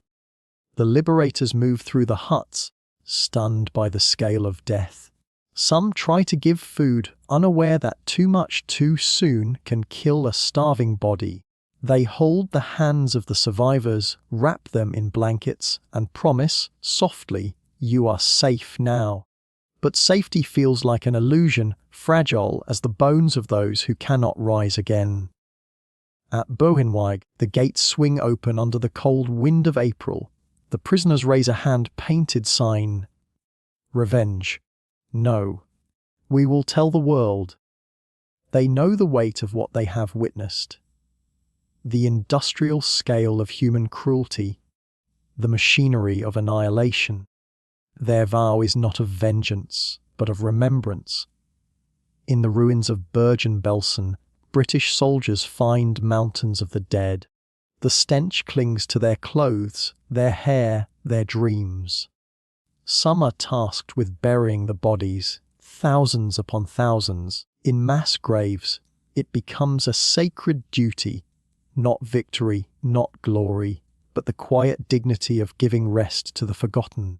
Among the survivors, there are children, wide-eyed, silent, watching the soldiers with the cautious gaze of animals who have known only cages. When offered a piece of chocolate, one hesitates, unsure if it's a trick. When given a hand, another flinches, then slowly reaches back. Trust is the rarest thing to bloom in this wasteland. A nurse writes in her diary, "Their eyes haunt me." It is as if they have seen the end of the world, and somehow survived it. The world, when shown the photographs, does not believe at first. How could it? The images, skeletal faces, heaps of bodies, furnaces still warm, seem to come from some fevered nightmare. But the nightmare is real. The camps are real. The silence of the witnesses, the numbers tattooed on their arms, the ashes in the rivers. All real. At Nuremberg, the evidence will speak when words fail. Films will be played in the courtroom. Generals will look away. The judges will describe crimes that have no precedent, no language sufficient to contain them. And yet, amid the horror, the world begins to understand the necessity of memory, for only remembrance can stand against forgetting. Among the liberated, there is both grief and a strange, stubborn hope.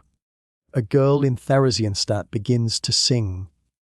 A lullaby her mother once taught her. Her voice trembles, but it fills the broken hall with something human again. Others begin to join in, weakly, softly. In that song, there is defiance, the declaration that life, however fragile, still refuses to die. Some will go on to rebuild, some will find homes in new lands, far from the ashes of Europe. Some will never speak of what they saw, but all of them carry within them the quiet command, remember. The world too begins to rebuild, brick by brick, heart by heart, but something irrevocable has shifted in humanity's soul. We have seen what happens when power forgets compassion, when ideology replaces empathy. The war is not yet over, but already its deepest wound has been revealed. And in the quiet nights after liberation, soldiers lie awake beside their campfires. They stare into the flames, seeing not victory, but faces. Faces that will not leave them. They wonder how such evil could coexist with the ordinary, how silence became complicity. They whisper to themselves that the world must never again close its eyes. But even as one darkness lifts, another waits on the horizon. The rising shadow over Berlin, the splitting of an alliance, the birth of a new kind of fear. The camps stand empty now, but their silence endures. A warning, a prayer, a mirror. And as the world turns once more toward the east, where cities burn and empires tremble, a new kind of fire begins to rise, one not born of hate but of reckoning. A fire that will forge the final battle of this long, burning war.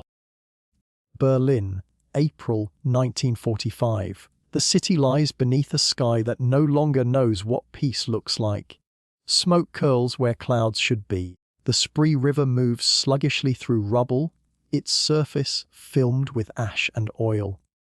Once, Berlin was a city of music, parades, and proclamations. Now it is a city of whispers, hunger, and waiting for the sound that means the end has finally arrived. The Red Army closes in from every direction. From the east, the thunder of Soviet artillery shakes the streets. From the west, the last fragments of the Reich crumble into confusion. The German capital, once the gleaming heart of an empire, has become a maze of ruins. Facades gape like broken teeth. Statues that once watched over parades now stand blind and headless. Even the air seems wary, thick with dust and disbelief. In cellars, families crouch beside the trembling light of candles. Mothers hush their children as plaster rains down from the ceiling. There are no air raid sirens anymore. There is no need. The bombs never stop long enough for warning. Above ground, soldiers move like shadows through the remains of streets. Their boots echoing through what was once home, they no longer fight for victory, but for moments. A street, a room, a breath. In the heart of this ruin stands the Reich Chancellery, or what remains of it. Beneath it, buried in layers of concrete and desperation, lies the Pura bunker. The walls are thick, but not thick enough to keep out the truth. Every explosion is a reminder that the world above is burning and that the dream Hitler built on lies and fury is dying with him. Down in the bunker, the atmosphere is heavy with smoke, fear, and denial. Maps litter the tables like fragments of a shattered mind. Red arrows push inward from every side. Hitler's hands tremble as he points at them, still giving orders to divisions that no longer exist. His voice, once commanding millions, is now hoarse, thin, spent. The courtiers around him nod out of habit, not belief. The empire they built on violence and cruelty is collapsing room by room, as if the city itself is rejecting its master. Above, Berlin burns like a funeral pyre. The Soviets advance through the Tiergarten. Across the river, through what used to be neighborhoods and is now a graveyard of stone. Every street is fought for, every block soaked in blood. Soviet tanks grind over cobblestones and shattered trams, their turrets turning like slow, watchful eyes. The soldiers who once marched in triumph through Red Square now march through hell itself. They carry vengeance, exhaustion, and grief. For their fallen comrades, for their burned villages, for Leningrad, for Stalingrad. The sound of artillery is constant, a rolling tide that never ebbs. Somewhere near the Brandenburg Gate, a Soviet flag is raised amid smoke. The Reichstag looms nearby, blackened, hollow, a symbol waiting to fall. The war that began with blitzkrieg now ends with ruin. In the narrow streets, the people of Berlin move like ghosts. There is no food left, no water, no news. The radio still mutters propaganda, but the words are hollow. The Führer fights on. It insists. Yet the footsteps in the corridors above ground tell another story. The young and the old are pressed into battle. Boys no older than 15 carry rifles too heavy for their shoulders. Old men with shaking hands try to hold back tanks with grenades. They are told they defend honor. In truth, they defend nothing. And still, the world turns. Spring has come again. Cherry trees bloom over bomb craters. Their petals fall on wreckage, on helmets, on the dead. Nature, indifferent and tender, continues its quiet ritual. The scent of blossoms mingles with the smoke, life and death in one breath. In the bunker, Hitler dictates his last will and testament. His words are bitter, twisted, filled with blame and delusion.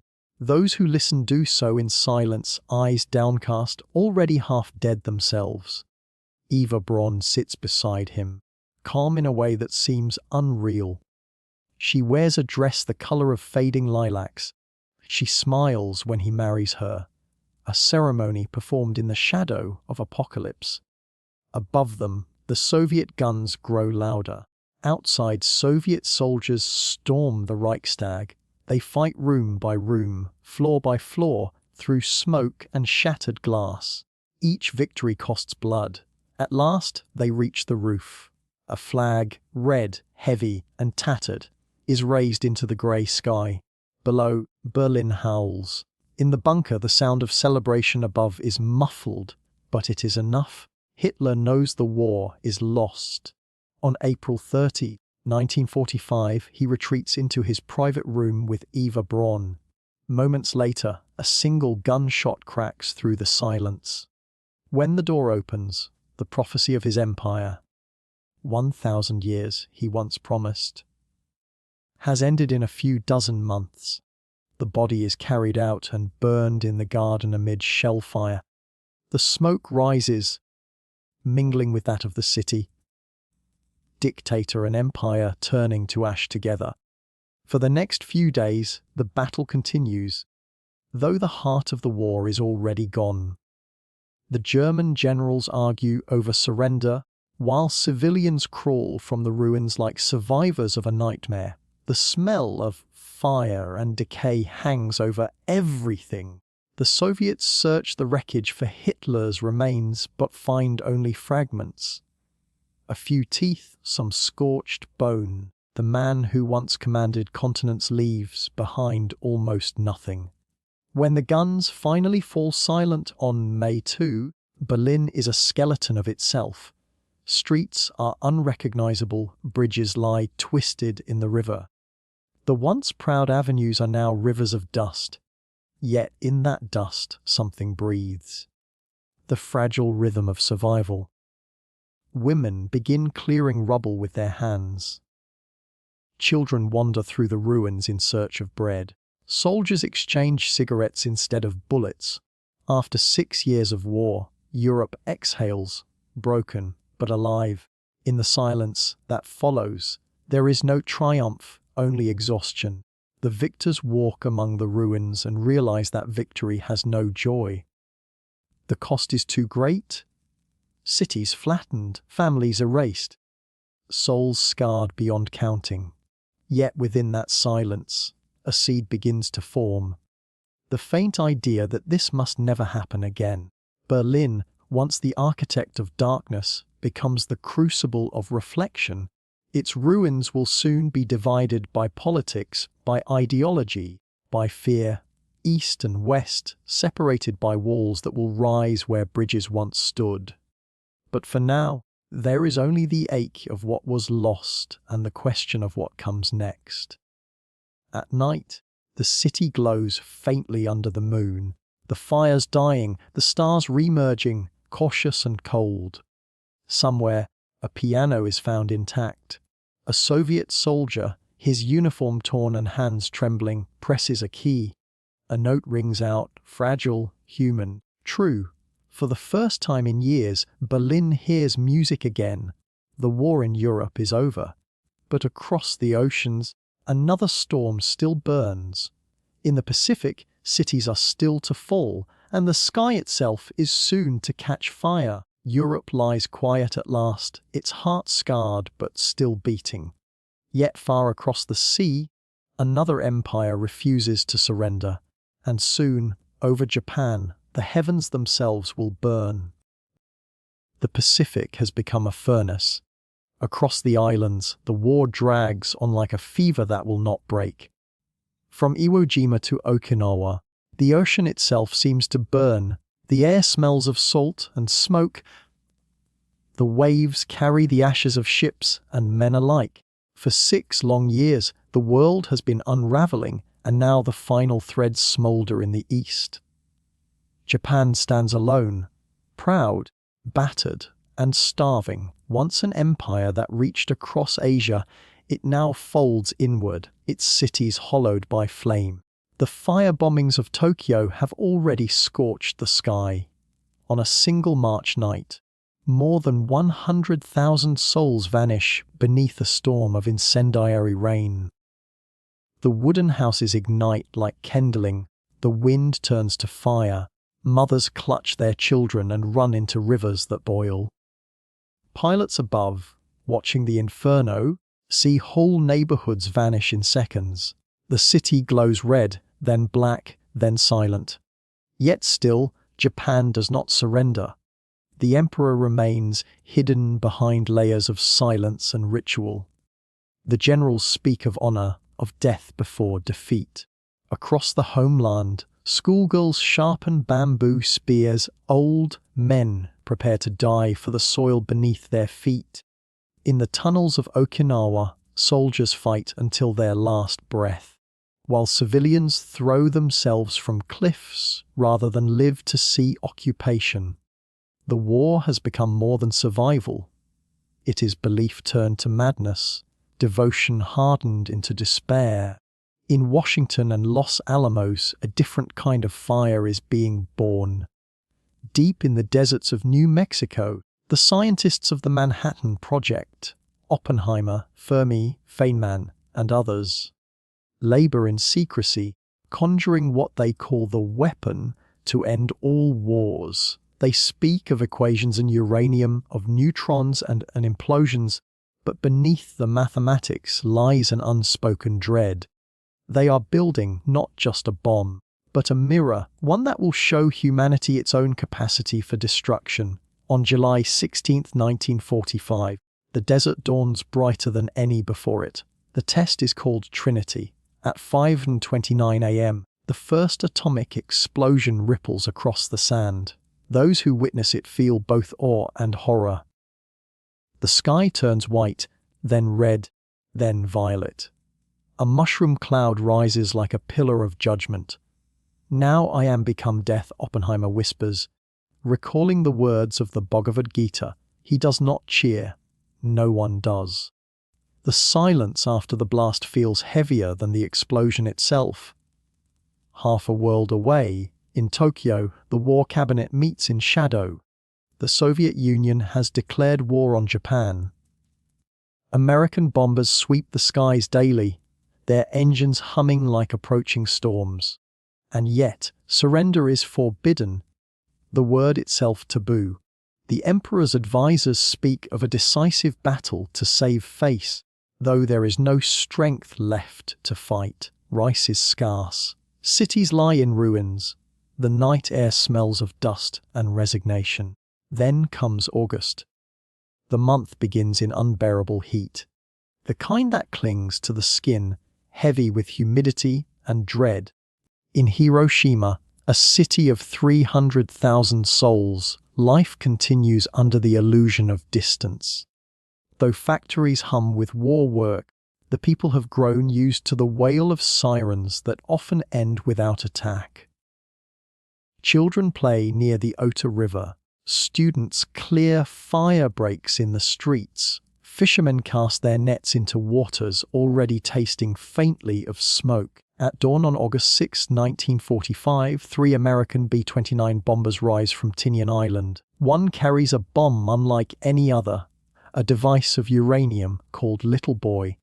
Its target, Hiroshima. The crew flies through clear skies, unaware of the full magnitude of what they carry.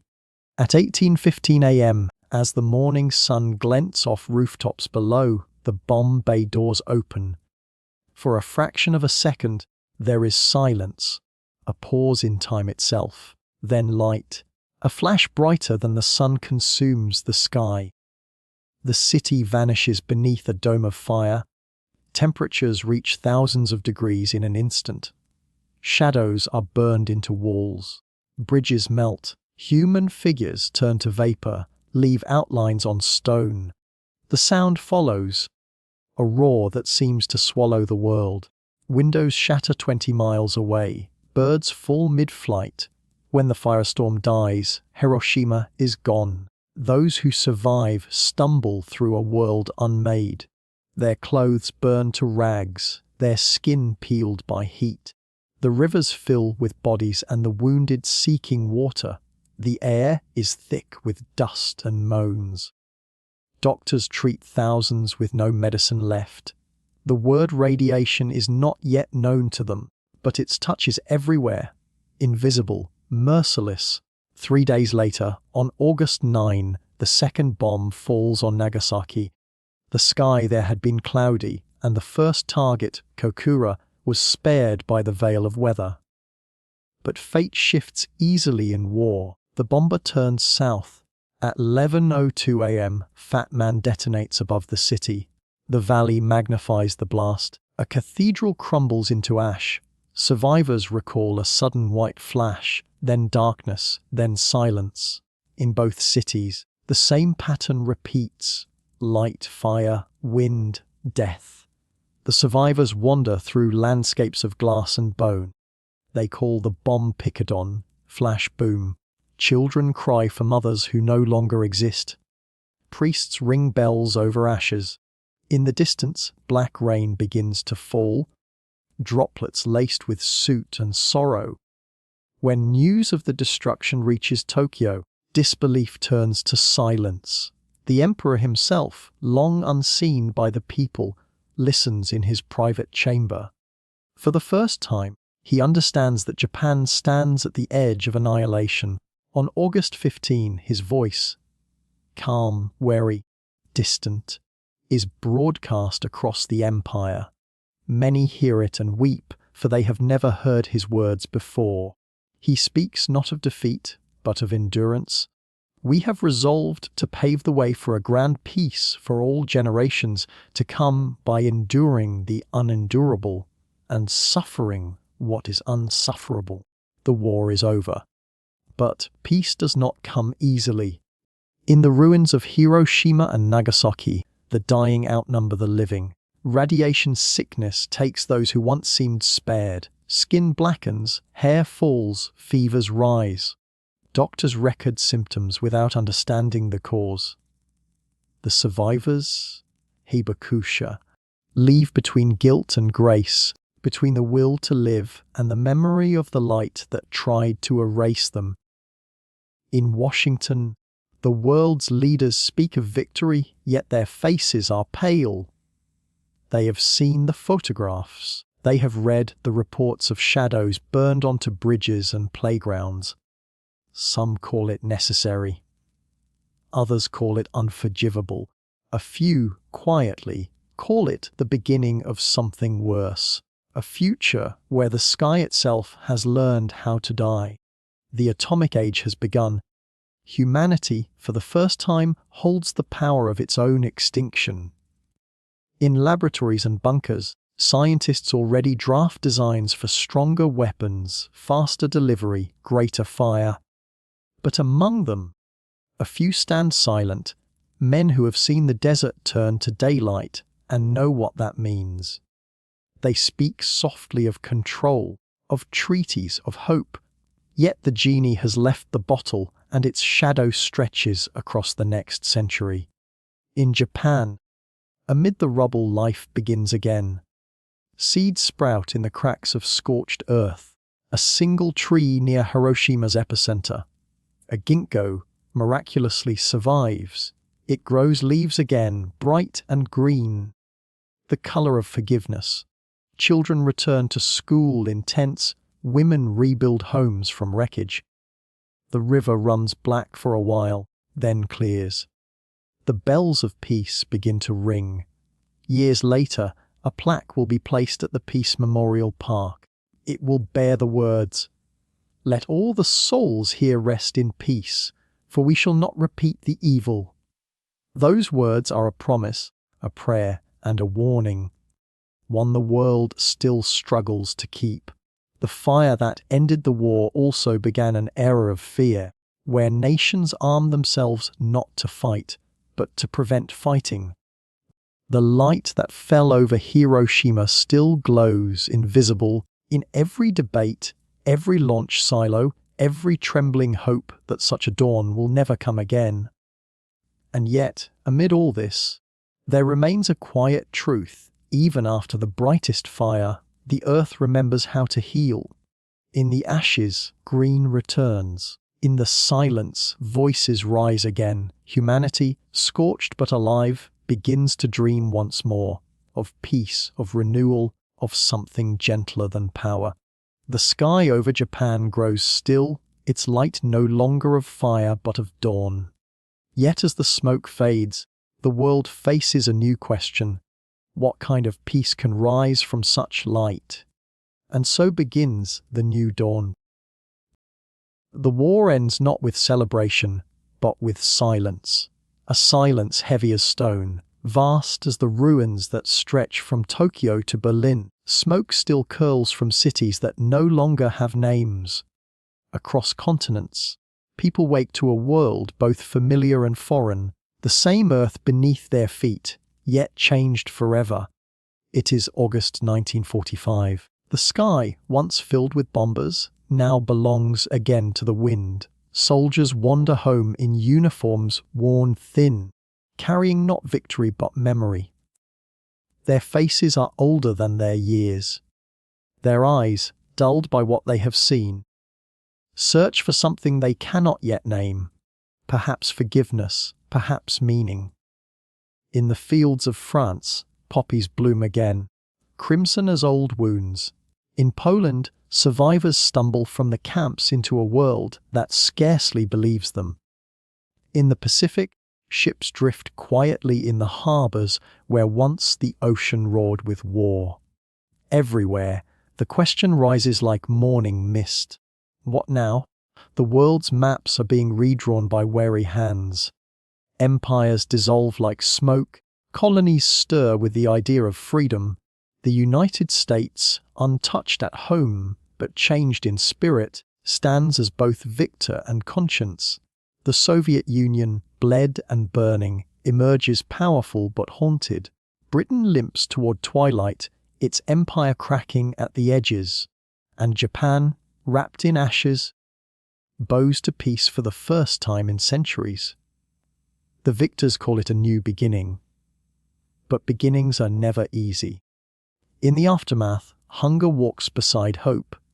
Cities must be rebuilt, graves must be dug, and hearts must learn how to trust again.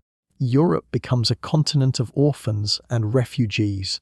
Trains that once carried soldiers now carry the displaced, the nameless, the lost. Fields that once echoed with artillery now echo with silence, broken only by the sound of rebuilding. Hammer, shovel, prayer. In Nuremberg, the victors gather to judge the defeated. The courtroom smells of wood and paper, but beneath the surface hangs the odor of history itself. The Nazi leaders sit in their glass enclosure, listening to the litany of crimes that have turned the world to ash. For the first time, nations try to hold evil accountable by law. The words spoken there, crimes against humanity, are new, fragile, and necessary. Justice, imperfect and slow, begins its uncertain march. Far from Germany, in San Francisco, another gathering takes place. Delegates from 50 nations meet to draft a charter that might keep the world from burning again. They call it the United Nations, an organization born not of conquest, but of exhaustion. Its promise is simple: that dialogue might replace destruction, that nations might speak before they strike. The ink is still wet when the first doubts appear, yet the idea shines like a small light in the rubble. Fragile, but alive. For the people who survived, peace is not a return but a reconstruction.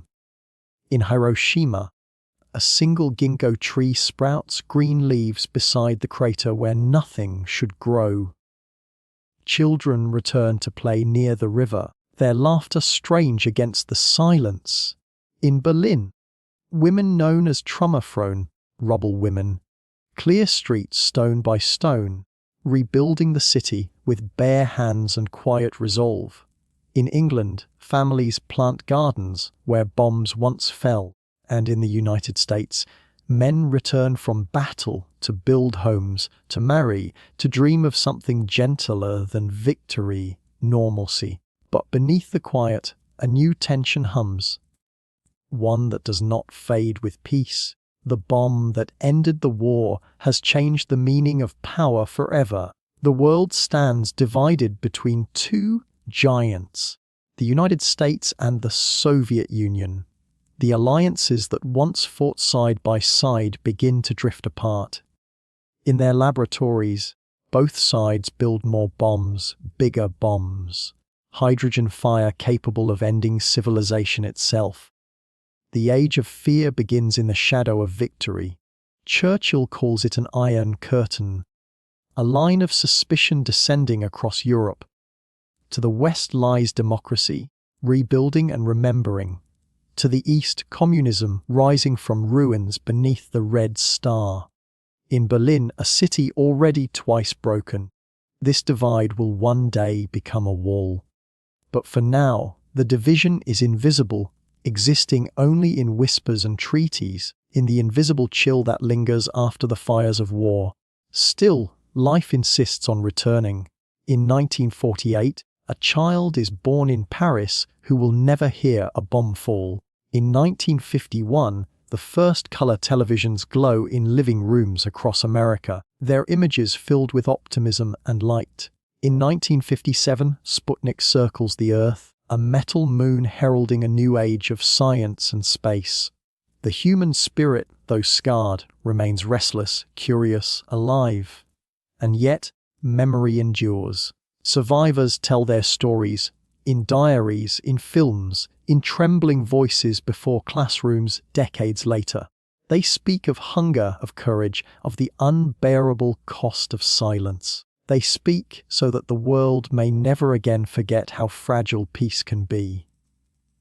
The camps become memorials. The beaches of Normandy become cemeteries where white crosses line the horizon like a quiet army of the dead. In Hiroshima, every August, paper lanterns float down the river, carrying prayers written by children who were not yet born when the light fell from the sky. Never again, the world says, and yet beneath that promise lies an unease. War does not end so easily. It changes shape, moves underground, hides in the politics of fear. Korea burns, Vietnam bleeds, the Middle East trembles, each new conflict echoes the last. each generation born beneath the shadow of the one before. Humanity learns, forgets, and learns again. A cycle as old as time, as fragile as peace itself, but still hope endures. In 1949, the Geneva Conventions are expanded, a moral shield against cruelty. In 1953, the first bonds of European cooperation form, sowing the seeds of what will one day become the European Union. Across continents, artists, poets, and dreamers reach for light. Picasso paints Dove of Peace. T.S. Eliot writes, "The end is where we start from." Out of ashes, a culture of reflection grows, a quiet revolution of conscience. The world, still haunted, begins to rebuild not just its cities, but its soul. Churches reopen, schools are rebuilt, libraries rise where prisons once stood. Humanity learns that survival is not enough. It must learn compassion, understanding, and restraint. And from the wreckage of hatred comes something new, a global awareness, fragile and luminous. People begin to see themselves not as citizens of nations alone, but as members of one shared, wounded planet. The first photographs of Earth from space, blue, bright, and whole, seem to confirm it. The same world that once divided itself now sees its unity in that tiny sphere of light. No borders, no empires, no ideologies. Just a home, fragile and round, suspended in silence. The image becomes a mirror, showing both what was lost and what might still be saved. As years pass, the veterans grow old. The survivors fade. But their stories remain, carried like embers in the minds of those who listen. Each generation inherits both the burden and the lesson. That peace is not a gift, but a practice. Not a moment, but a choice made again and again. The dawn of 1945 was not the end of history. It was the beginning of a long, uneasy morning. The fire had passed, but its light still lingered, not to burn, but to warn. Nations would rise and fall again, but somewhere in that light lived the memory of what humanity almost lost itself. And so, amid the ruins, the world begins again, faltering, hopeful, alive. Children play in the rubble. Bells ring in rebuilt churches. Flags rise over new nations. Somewhere, a soldier plants a tree. Somewhere, a mother hums to a newborn in a world that, for the first time in years, knows peace. The sky brightens. The guns are silent. The air, at last, tastes of morning. The fire has faded, but its light remains, not to destroy, but to remind. And from that quiet glow, a new century begins, fragile, luminous, and awake. And so, the story fades into the hush of night, a soft ember glowing at the edge of memory. The war has ended, but its silence still drifts through time like smoke that never quite leaves the air. Each name, each sorrow, each act of courage, they linger not as wounds, but as whispers, reminding us what it means to be human when the world trembles on the edge of its own undoing. The fire burned, yes, but from its ashes, something gentle arose, the yearning to rebuild, the quiet vow to never again let fear consume the light. And though the scars of that time remain, they are stitched with the threads of hope, the same hope that hums softly in the heart of every survivor, and in yours, too, as you listen in the dark. Thank you for being here in this stillness, for sharing this fragile hour between waking and sleep. You are part of something timeless, a listener in the long echo of humanity's story, a keeper of memory's flame.